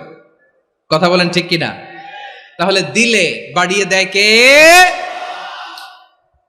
রব্বুল আলামিন বললেন 3 নাম্বার আদেশ হলো তোমাদের প্রতি সমাজটারে কেমন করে মানবিক সমাজ, সুন্দর সমাজ গড়বা। তিন নম্বর আদেশ হলো ওয়া আতিদাল কুরবা হাক্কা, নিকটাত্মীয়দেরকে তাদের প্রাপ্য বুঝিয়ে দাও। এই নিকটাত্মীয়দেরকে তাদের অধিকার বুঝিয়ে দেওয়া, প্রাপ্য বুঝিয়ে দেওয়াতে আমাদের গাফলতি আছে না নাই? চট্টগ্রামে নাই? মাশাআল্লাহ আছে, আছে। অনেকে দেখবেন অনেক আল্লাহওয়ালা তাহাজ্জুদ গুজার, সেজদা দিতে দিতে কপালে কালো দাগ ফেলে দিছে, সে তার বোনের হকটা আদায় করে নাই। আছে না নাই? হ্যাঁ, এখানেও আছে। সর্বনাশ। অনেক বড় হাজী সাহেব, বিশাল লম্বা দাড়ি, ছেলেরে সব দিয়ে দিছে, মেয়েরে কিছু দেয় নাই, মেয়ের হক আদায় করে নাই। আছে না নাই? এই হাজী সাহেবেরা, এই আল্লাহওয়ালারা কিয়ামতের ময়দানে আটকে যাবে। আপনি অন্যের অধিকার নষ্ট করেছেন, তাদের রাইটস কে ভায়োলেট করেছেন। এজন্য আল্লাহ তাআলা বলেন, কারো অধিকার যদি কেউ নষ্ট করে, ওই সমাজটা মানবিক সমাজ কঠিনকালেও হতে পারে না। এজন্য 3 নম্বর আল্লাহ বললেন ওয়া ইতা ইদিল কুরবা, নিকটাত্মীয়দেরকে দাও। কি দিবা? তাদের অধিকার দিয়ে দাও। বোনের অধিকার বুঝিয়ে দাও, মেয়ের অধিকার বুঝিয়ে দাও, ফুফুর অধিকার বুঝিয়ে দাও। দেখবেন অনেক মায়েরা ছেলের পাতে মুরগির রান দেয়, মেয়ের পাতে দেয় মুরগির ঠ্যাং। এরকম আছে না নাই? ছেলেরা কি দেয়? মুরগির। মেয়ের পাতে কি দেয়? তো মেয়ের কি মুরগির রান খেতে মনে চায় না? মনে চায় না? এমনটা করা যাবে না। নিকটাত্মীয়দেরকে অধিকার দিয়ে দাও, নিকটাত্মীয়ের সাথে সুসম্পর্ক রাখো। আদেশটা কার? এজন্য প্রিয় ভাইয়েরা, জীবনে যদি বারাকা অর্জন করতে চান, নিকটাত্মীয়দের সাথে সুসম্পর্ক রাখতে হবে, তাদের জন্য উপহার পাঠাতে হবে। বিশ্বনবী বলেন লা ইয়াদখুলুল জান্নাতা কাতে, যে ব্যক্তি আত্মীয়তার সম্পর্ককে ছিন্ন করে দেয়, সে কশিনকালেও আল্লাহর জান্নাতে ঢুকবে না। আপনি কি এটারে সহজ হাদিস মনে করছেন? এটা সহজ কথা। আপনি ভাবছেন আপনার নামাজ আপনারে বাঁচাতে পারবে, আপনার রোজা বাঁচাতে পারবে, আপনার তাহাজ্জুদ আপনারে বাঁচাতে পারবে? অধিকার নষ্ট করলে কিছুই আপনারে বাঁচাতে পারবে না। এজন্য নিকট আত্মীয়দেরকে দিতে হবে বেশি বেশি। বিশ্বনবী বলেন ইন্না সাদাকাতা আলাল মিসকিনি সাদাকা ওয়া আলা যির রাহিমি ইসনাতান সাদাকাতুন ওয়া সিলা। মিসকিনরে দান করলে শুধু দানের সওয়াব হয়, নিকট আত্মীয়কে দান করলে দুইটার সওয়াব হয়, সাদাকার সওয়াব হয়, আবার আত্মীয়তার বন্ধন অটুট রাখার সওয়াব হয়ে যায়। আবার বিশ্বনবী বললেন মান সাররাহু আইয়ুবসাতা লাহু ফি রিজকিহি ওয়া ইউনসা লাহু ফি আসারিহি ফালইয়াসিল রাহিমা, যে ব্যক্তি তার রিজিকের প্রশস্ততা চায় আর হায়াতে বরকত চায়, সে যেন তার আত্মীয়ের সাথে সুসম্পর্ক রাখে। আমার প্রিয় চট্টলার ভাইয়েরা, আমাদের রিজিক বাড়ুক, এটা আমরা চাই কি চাই না? সবাই চান? হ্যাঁ, আমাদের রিজিকে প্রশস্ততা আসুক, চাই কি চাই না? আমাদের হায়াতে বরকত আসুক, আমরা চাই কি চাই না? এই দুইটা যদি চান, তাহলে নিকটাত্মীয়দের সাথে সুসম্পর্ক রাখবেন। পারবেন? তাহলে সমাজটারে মানবিক সমাজ বানায় দিবে কে? 3টা আদেশ চলে গেল। কয়টা? আওয়াজ করে বলেন।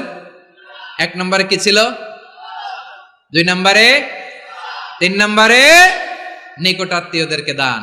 আমার প্রিয় ভাইয়েরা, আল্লাহ তাআলা 3টা জিনিসের যেমনি আদেশ করেছেন, অনুরূপভাবে 3টা বিষয় তিনি বারণ করেছেন, নিষেধ করেছেন। ওগুলোর কাছেও যাওয়া যাবে। শুনবেন। রাব্বুল আলামিন বলেন ওয়ায়ানহা আনিল ফাহশাই ওয়াল মুনকারি ওয়াল বাগি। আমি যেমনি 3টি বিষয়ে আদেশ করলাম, অনুরূপভাবে 3টি বিষয়ে বারণ করলাম, নিষেধ করলাম। আমার 1 নাম্বার নিষেধাজ্ঞা হলো অশ্লীলতার প্রতি। ফাহশা, ওয়ায়ানহা আনিল ফাহশা, আল্লাহ তাআলা অশ্লীলতাকে নিষেধ করেছেন। কোন জিনিসকে? সবাই বলুন, কোন জিনিসকে? যত ধরনের, যত টাইপের, যত ক্যাটাগরির অশ্লীলতা হতে পারে, সব অশ্লীলতাকে হারাম করেছেন কে? ফাহশা মানে কি? কথায়, কাজে, আচরণে, কমেন্ট, ফেসবুকের কমেন্টসে যত ধরনের নোংরামো আছে, যত ধরনের অশ্লীলতা আছে, এটাকে আরবিতে বলে ফাহশা। এটাকে কি বলে? রাব্বুল আলামিন বলেন কুল ইন্নামা حرم ربي الفواحش ما ظهر منها وما بطن। ও নবী, আপনি বলে দেন আমার রব প্রকাশ্য অপ্রকাশ্য, স্পষ্ট কিংবা অস্পষ্ট, দৃশ্যমান কিংবা অদৃশ্যমান সব অশ্লীলতাকে হারাম করেছেন। সব ধরনের অশ্লীলতা হারাম, সব ধরনের। আল্লাহ তাআলা আমাদেরকে অশ্লীলতা থেকে বাঁচায়, অশ্লীলতা থেকে তিনি আমাদেরকে হেফাজত করুক, পড়েন আমিন। এবার বলেন, আমাদের সমাজে অশ্লীলতা আছে না নাই? চট্টগ্রামে নাই? আমি কই নাই, ওনারা বলে আছে। দেখছেন, আমি সামহাও বাঁচায় দেওয়ার ট্রাই করতেছি, আমি সামহাও বাঁচায় দেওয়ার ট্রাই করতেছি, ওনারা বলে আছে।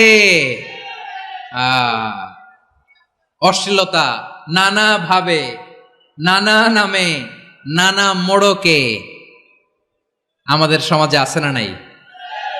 সংস্কৃতির নামে, ফ্যাশনের নামে, বিনোদনের নামে, উপন্যাসের নামে, কনসার্টের নামে অশ্লীলতা আছে না নাই? আপনি দেখেছেন কনসার্টগুলোর অবস্থা? এই যে আতিফ আসলাম যে আসছে আমাদের দেশে, তারপর কে কে আসছে, আমাদের তরুণ তরুণীরা, আমাদের যুবক যুবতীরা, আমাদের জেনজিরা, কি অবস্থা ওইখানে? হ্যাঁ, কি অবস্থা? কে বাঁচাবে ওদের? কে রক্ষা করবে ওদের ইমানের, ওদের চরিত্রের হেফাজতের গ্যারান্টি কে দিবে? কনসার্টের নামে অশ্লীলতা আছে না নাই? ছেলে মেয়ে একে অপরকে জড়ায় ধরতেছে, একে অপরকে চুমো খাচ্ছে, প্রকাশ্যে দিবালোকে গণমানুষের সামনে। আল্লাহ তাআলা এই অশ্লীলতা থেকে আমাদেরকে বেঁচে থাকতে বলেছেন, বেঁচে থাকতে বলেছেন। রূপালী জগতের নামে অশ্লীলতা আছে না নাই? এই টার্মটা আপনারা জানেন না? রূপালী জগৎ কি জগৎ? আসলে কি রূপালী জগৎ না অন্ধকার জগৎ? আমার বোনেরা, আপনাদেরকে যে কি বলে তারা বুঝায়, রূপালী জগৎ শুনেই আপনি ভরকে যাবেন না। রূপালী জগতে যে নারী যত বেশি উলঙ্গ, সে নাকি তত বেশি সাহসী। জানেন, বলে এটা একটা সাহসী নারী, খুব সাহসী পদক্ষেপ তার। যত বেশি শরীর থেকে কাপড় নামাতে পারবে, যত বেশি বস্ত্রহীন হয়ে নিজেকে প্রেজেন্ট করতে পারবে, সে নাকি তত বেশি সাহসী। আমার চট্টলার ভাইয়েরা, শয়তানের প্রথম এজেন্ডা ছিল বনি আদমকে বস্ত্রহীন করা। সে আদম এবং হাওয়া আলাইহিস সালামকে নিষিদ্ধ গাছের ফল খাইয়ে তাদেরকে বস্ত্রহীন করেছে। এই জামিনেও সে আমাদেরকে বস্ত্রহীন করতে চাইবে। এই রূপালী জগতের নামে তারা এটা করে। আমার প্রিয় বোনেরা, আপনি জানেন না আপনার দাম কত। ওরা আপনাদেরকে বিজ্ঞাপনের সস্তা পণ্য বানাতে চায়। ওরা আপনাদেরকে ওদের ভোগের লিপসার টুলস বানাতে চায়। ওরা আপনাদেরকে দিয়ে ওদের খায়েশ পূরণ করতে চায়। এটা আপনাদের জন্য মোটেও ডিগনিটি নয়, এটা আপনাদের জন্য সম্মান নয়। আপনার সম্মান শালীনতায়, আপনার সম্মান হেজাবে, আপনার সম্মান ভদ্রতায়, আপনার সম্মান আপনার ডিসেন্ট পোশাকে। পোশাক বলে দেয় এই নারীটা ভদ্র না অভদ্র। পোশাক বলে দেয় এই মেয়েটা কোন ঘরের মেয়ে। আওয়াজ করে বলেন ঠিক কিনা? আপনি জানেন না, আপনারা সস্তা পণ্য বানায়, ভোগের পণ্য, বিলবোর্ডে আপনাকে উলঙ্গ করে উপস্থাপন করে। এই অশ্লীলতার সাথে ইসলামের কোনো সম্পর্ক। এজন্য আল্লাহ বলেন, আমি অশ্লীলতাকে হারাম করেছি। অশ্লীলতাকে হারাম করার প্রথম কারণ হলো এর মাধ্যমে মানবতাকে অপমানিত করা হয়। কারণ মানুষের সম্মান মানুষের পোশাকে। মানুষ যখন পোশাকহীন হয়ে যায়, বস্ত্রহীন হয়ে যায়, তার সম্মান কমে যায়, ঠিক কিনা? অশ্লীলতাকে হারাম করার প্রথম কারণ হচ্ছে মানুষ মানুষকে অপমান করে। একটা নারী, সে তো সম্মানিত, নারী যে কত সম্মানিত নারীর এটা বুঝেই নাই। বিশ্বনবী বলেন, আর দুনিয়া কুল্লুহা মাতা ওয়া খায়রু মাতা'আদ দুনিয়া আল মারআতুস সালিহা। আমার বোনেরা, 5টা প্যান্ডেলে আপনারা এলইডিতে আমার আলোচনা শুনছেন, আমি জানি। আপনাদের এই গর্ভ যে কত দামি আপনি জানেন না। আপনার পেট থেকেই আসবে আগামী দিনের সালাহুদ্দিন আল আইয়ুবী। আপনার পেট থেকেই আসবে অনাগত দিনের ইমাম মাহদী আল মুনতাযর। আপনার পেট থেকেই আসবে অনাগত দিনের ফয়সাল, ওয়াসিম, মুগ্ধ, আবু সাইদের মতো বীর যোদ্ধা।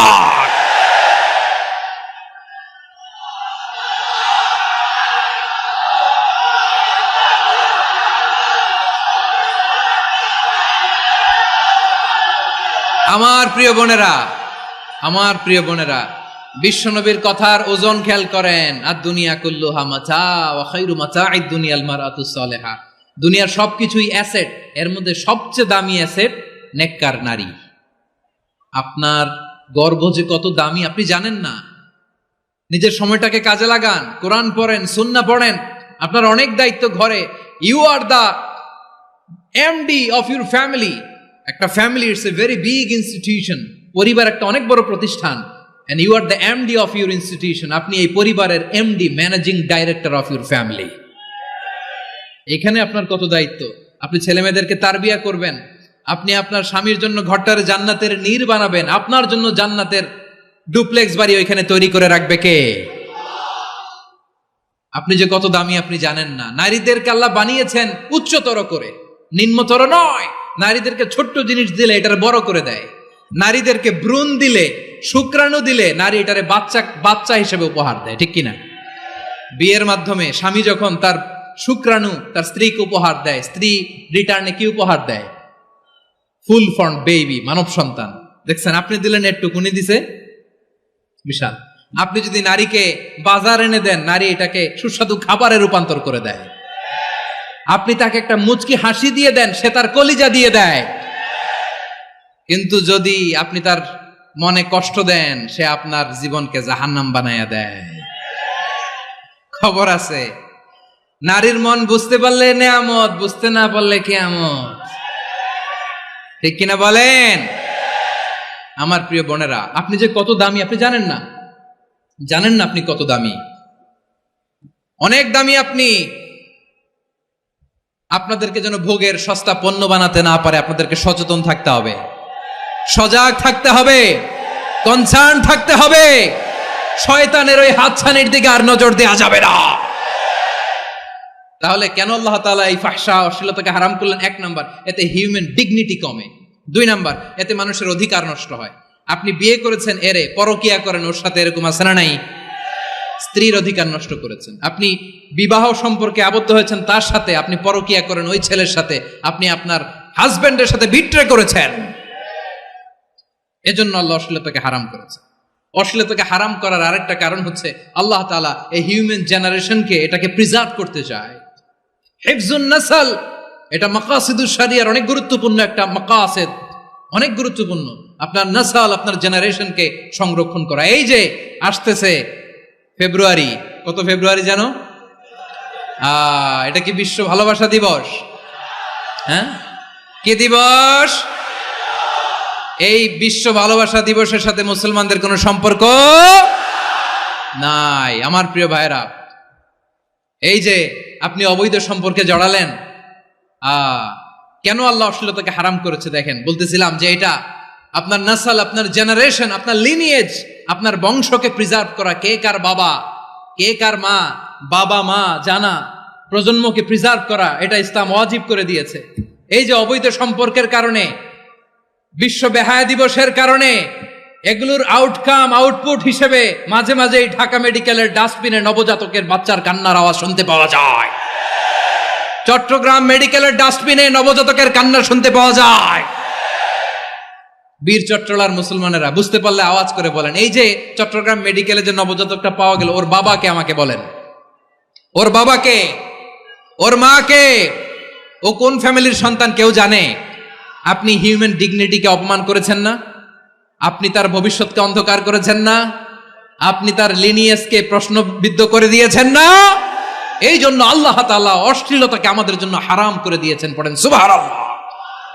এই জন্য রাব্বুল আলামিন বলেন, কুল ইন্নামা হারামা রাব্বিয়াল ফাওয়াহিশা মা যাহারা মিনহা ওয়া মা বাতান। প্রকাশ্য অপ্রকাশ্য সব অশ্লীলতাকে হারাম ঘোষণা করে দিয়েছে কে? আবার দুনিয়ার বুকে যারা অশ্লীলতার প্রসার করে তাদের জন্য শাস্তি মজুদ রেখেছে কে? রাব্বুল আলামিন বলেন, ইন্নাল্লাযীনা ইউহিব্বুনা আন তাশিআল ফাহিশাতু ফিল্লাযীনা আমানু লাহুম আযাবুন আলীমুন ফিদ দুনিয়া ওয়াল আখিরাতি والله يعلم وأنتم لا تعلمون। নিশ্চয়ই যারা বিশ্বাসীদের মাঝে অশ্লীলতার প্রচার প্রসার করতে চায় তাদের জন্য আমি মর্মন্তুদ শাস্তি প্রস্তুত করে রেখেছি, দুনিয়াতেও রেখেছি, আখিরাতেও রেখেছি। ঘোষণাটা কার? যারা এই নাটকের নামে, সিনেমার নামে, রূপালী জগতের নামে, মুভির নামে, ওটিটি প্ল্যাটফর্মের নামে আমার সমাজে অশ্লীলতা ছড়াতে চায় তাদের জন্য কঠিন মর্মন্তুদ শাস্তি মজুদ রেখে দিয়েছে কে? ও আমার বোনেরা, এখনো আপনি জাগবেন না? এখনো আপনার চিন্তার দুয়ারে এখনো নাড়া পড়ে নাই? ওরা আপনাকে উলঙ্গ বানাতে চায়, ওরা আপনাকে আইটেম গার্ল বানাতে চায়। এজন্য ইসলাম অশ্লীলতাকে হারাম করেছে। হারাম। ইসলাম বলেছে যোজন যোজন দূরে থাকো, ওরা বলে না কাছে আসো, কাছে আসার গল্প, ক্লোজ আপ ওয়ান, কাছে আসার গল্প আছে না নাই? চট্টগ্রামে তো এগুলো নাই মাশাআল্লাহ। হ্যাঁ, এখানেও আছে ক্লোজ আপ ওয়ান, কাছে আসার গল্প। আল্লাহ বলেন ওয়ালা তাকরাবুজ জিনা, কাছেও এসো না, জিনা থেকে যোজন যোজন কিলো দূরে থাকো, ওরা বলে কাছে আসার গল্প। আমার বীর চট্টলার ভাইয়েরা, কাছে আসতে হলে আমরা কোরআনের কাছে আসব, কাছে আসতে হলে নবীর কাছে আসব, কাছে আসার গল্প হবে আমার রবের কাছে আসার গল্প। চিল্লায় বলো ঠিক কিনা? আওয়াজ করে বলুন, অশ্লীলতার সাথে আমাদের কোনো সম্পর্ক? আমরা এই সমস্ত ক্লোজ আপ ওয়ান, কাছে আসার গল্পের প্রোগ্রামে যাব? আমরা কোন ধরনের অশ্লীল কন্টেন্ট সোশ্যাল মিডিয়ায়, টিভিতে দেখব? কি যুগ যে আমরা কাটাচ্ছি আপনি কল্পনা করতে পারবেন না। নারী পুরুষের বস্ত্রহীন যুগল দৃশ্য, এটাকে দিয়ে ওরা কোটি ডলারের ইন্ডাস্ট্রি বানিয়েছে। পুরো মানব ইতিহাসে এরকম জঘন্য সময় মানব ইতিহাস পার করে নাই। শরীফ থেকে শরীফা শুনছেন আপনারা? দেখতে পুরুষ, আসলেই পুরুষ, সুস্থ একজন পুরুষ, 4 সন্তানের বাবা, বলে আমি মনে মনে নারী। দেখতে নারী, সুস্থ নারী, আসলেই সে দিব্যি একজন নারী, বলে আমি মনে মনে পুরুষ। সুস্থ পুরুষ তার বায়োলজিক্যাল গ্রোথকে হরমোন দিয়ে স্টপ করে দিয়ে সে সার্জারি করে নারী হতে চায়। সুস্থ নারী পুরুষ হতে চায়। পুরুষ পুরুষের প্রতি সেক্সুয়ালি আকর্ষণ বোধ করে। এটা লূত আলাইহিস সালামের কওমের মধ্যে ছিল। এটাকেও আল্লাহ কোরআনে ফাহিশা বলেছেন। ওয়ালুতান ইয قال لقومه أتأتون الفاحشة ما سبقكم بها من أحد من العالمين। লূত আলাইহিস সালাম বললেন, তোমরা কি এমন এক অশ্লীল কার্যক্রমে ডুব দিলে নাকি যেটা গোটা বিশ্বের কেউ কখনো করে নাই, তোমরাই প্রথম করেছো? পড়েন নাউযুবিল্লাহ। এই পশ্চিমের এই রোগ আমার দেশে যেন আসতে না পারে, আমাদের সজাগ থাকতে হবে। প্রিয় ভাইরা, চিল্লায় বলেন ঠিক কিনা?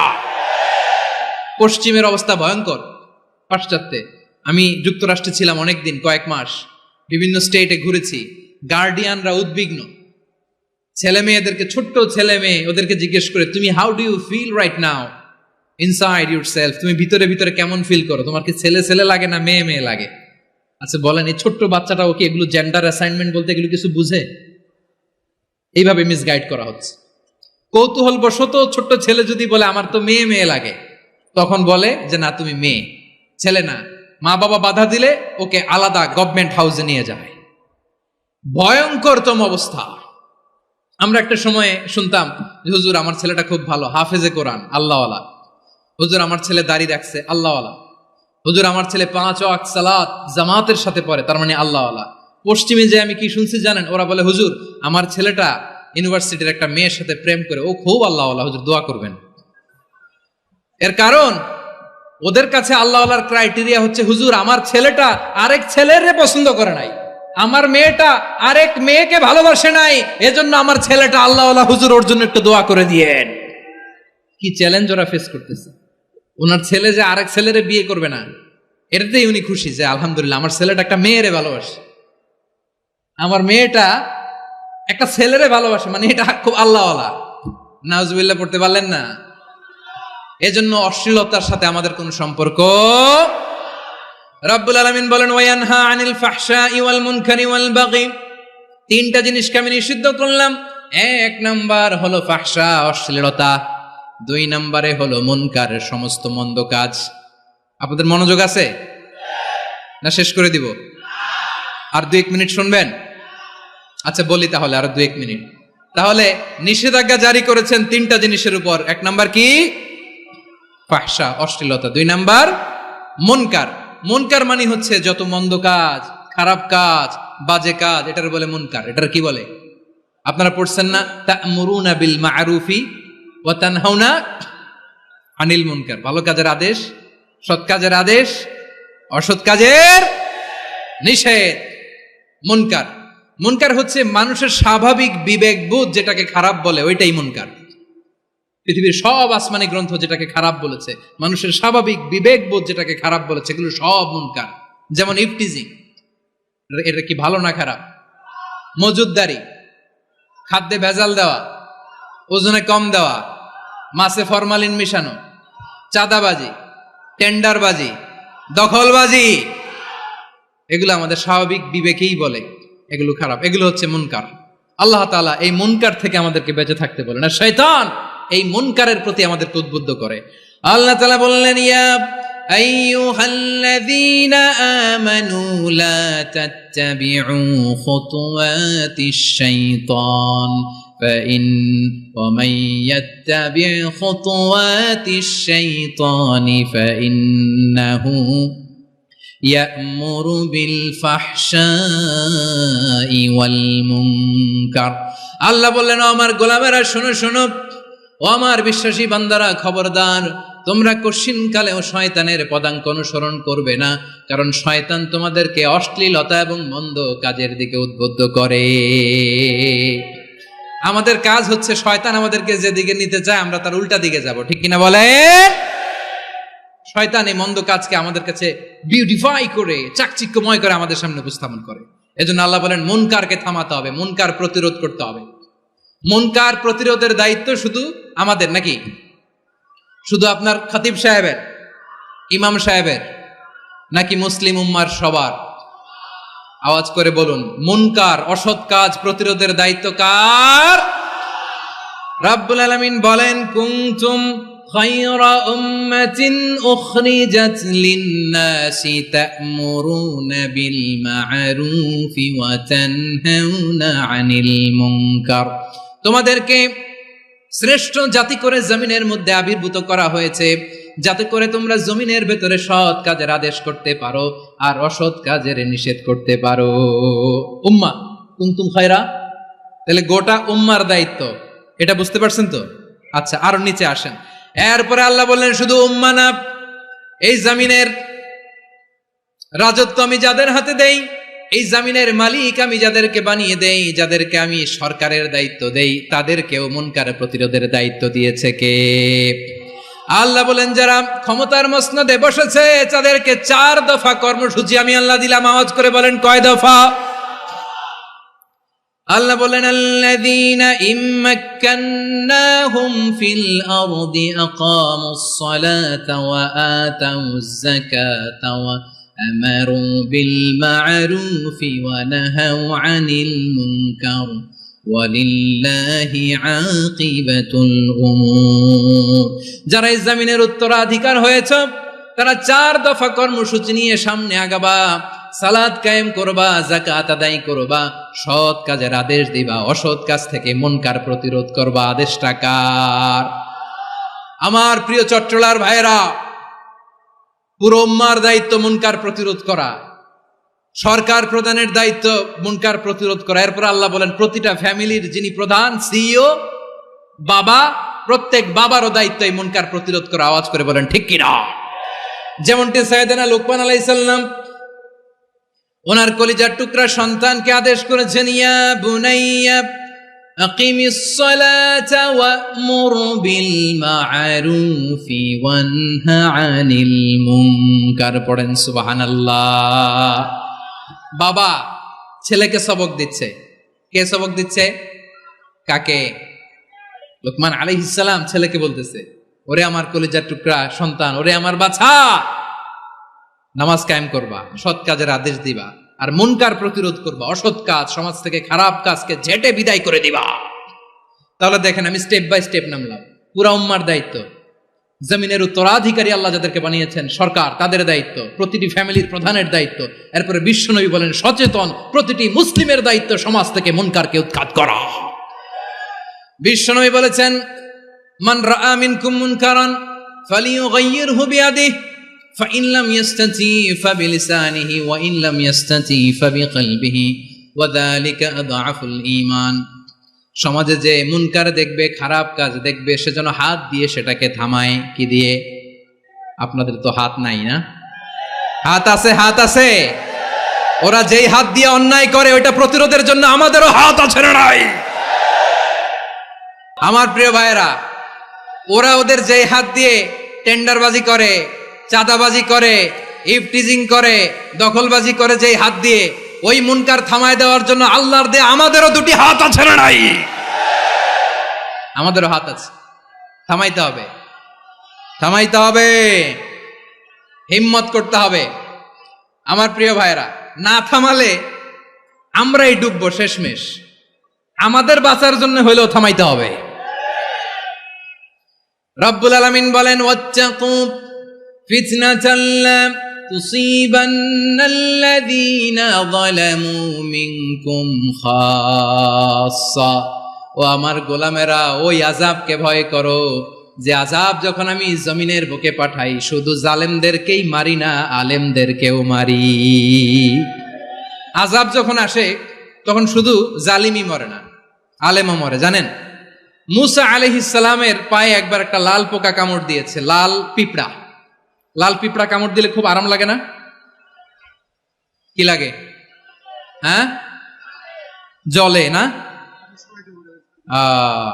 লাল একটা পিঁপড়া কামড় দিছে, তো উনি রেগে মেগে পাশি দেখে লাল পিঁপড়ার বাসা, পা দিয়ে ডলে মুছে সবগুলো পিঁপড়া মেরে ফেলছে। এই ঘটনাটা আল্লাহ ঘটিয়েছেন এজন্য মুসা আলাইহিস সালাম ছিলেন কালিমুল্লাহ, সরাসরি আল্লাহর সাথে কথা বলতেন। তিনি আল্লাহকে জিজ্ঞেস করেছিলেন, আল্লাহ তুমি যখন কোনো জনপদে আযাব পাঠাও, শাস্তি দাও, ওখানকার শুধু জালেমরাই তো মরে না, ভালো মানুষগুলাও মরে, তো আযাব দিবা মুশরিকদের উপর দিবা, অবাধ্যদের উপর দিবা, ভালো মানুষগুলারে মারো কেন? আল্লাহ বললেন, মুসা তোমার যে কামড় দিছিল পায়ের মধ্যে পিঁপড়া, কয়টা পিঁপড়া? জোরে বলেন। একটা পিঁপড়া, তো সবগুলারে মারলা কেন? রেগে মেগে পুরো পিঁপড়ার বাসা ভেঙে মেসাকার করলা কেন?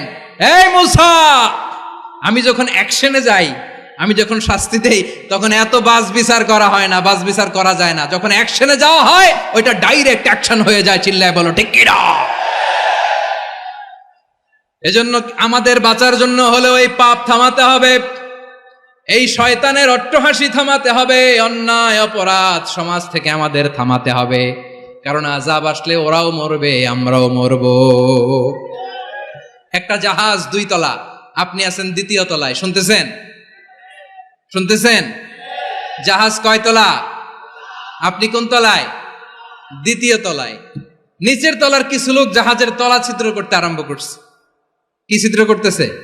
আচ্ছা, জাহাজের তলা ছিদ্র করলে তলা দিয়ে কি ঢুকে? এখন আপনি যদি বলেন আমার কি, আমি তো 2 তলায়, আমার কি, আমি তো সেফ, আমি ইন দ্য সেফ জোন, আমি তো ভালো আছি, আমি তো ভালো আছি, ওরা ছিদ্র করে ওরা মরবে। আসলে কি শুধু ওরা মরবে, নাকি তলা ফুটো হলে ভিতরে পানি ঢুকলে আপনারও সলিল সমাধি হবে? তলা দিয়ে যখন পানি ঢুকবে, জাহাজ ঢুকলে আপনিও মরবেন। এজন্য নিজে মরার আগে ওই পাগলগুলোর নিচতলায় যে থামাতে হবে। চিল্লায় বলেন ঠিক কি না? এজন্য আল্লাহ বললেন মুনকার প্রতিরোধের দায়িত্ব সমাজের টপ টু বটম সবার। পুরো উম্মার দায়িত্ব, সরকার প্রধানের দায়িত্ব, প্রতিটি ফ্যামিলির প্রধান বাবার দায়িত্ব। বিশ্বনবী বললেন প্রতিটি সচেতন মুসলিমের দায়িত্ব। এজন্য মুনকার প্রতিরোধ করার দরকার আছে না নাই? সমাজে এই যে ইফটিজিং হয়, আপনার বোনের বয়সী একটা মেয়েকে কিছু বকাটে টিটকারি করে, এই বলে সেই বলে, নোংরা কথা বলে, রাস্তায় দেখেও আপনি পাশ দিয়ে না দেখার মতো চলে যান কেন? আপনি দাঁড়ান না কেন? আপনি দাঁড়ালেই তো থেমে যাবে, কারণ সত্যের যে শক্তি তার সামনে মিথ্যা মুখ থুবড়ে পড়ে। আপনার সামনে ও কিছুই না, নাথিং। আপনি দাঁড়ান, ওকে প্রশ্ন করেন, আমার বোনকে তুমি ডিস্টার্ব করো কেন? আপনাকে দেখে আরো 5 জন দাঁড়াবে, 5 জনকে দেখে আরো 10 জন দাঁড়াবে। আমাদের নীরবতা আর আমাদের নিশ্চুপ থাকাই জালিমদেরকে আরো শক্তিশালী জালিম বানিয়েছে। এজন্য মুনকার প্রতিরোধের দায়িত্ব আমাদের সবার। টেন্ডারবাজি, চাঁদাবাজি, দুর্নীতি, অপরাধ, দখলদারিত্ব, মজুদদারি, এগুলো সব কিছু একসাথে প্রতিরোধ করতে হবে, ঠিক কিনা বলেন?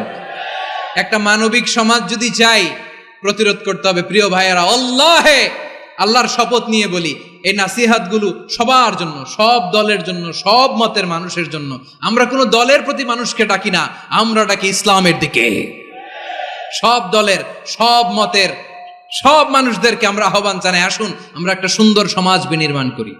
এই যে নতুন বাংলাদেশের এক সুযোগ এসেছে, আর জীবনে হয়তো আসবে না, সামনের 100 বছর এই সময় আসবে না।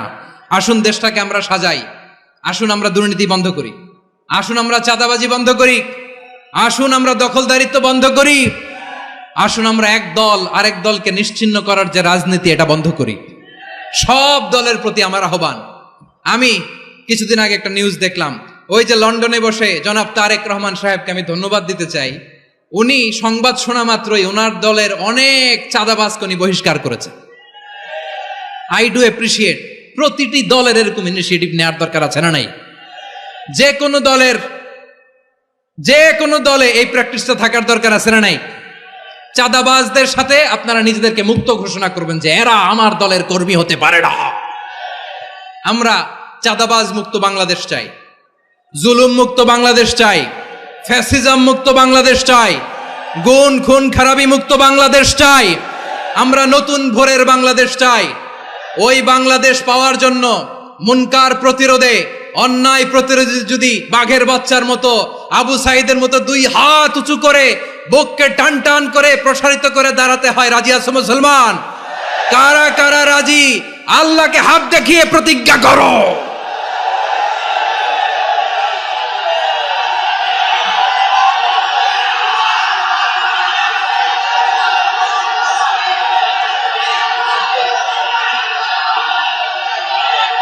আমার প্রিয় ভাইয়েরা, বসুন বসুন আমার ভাইয়েরা।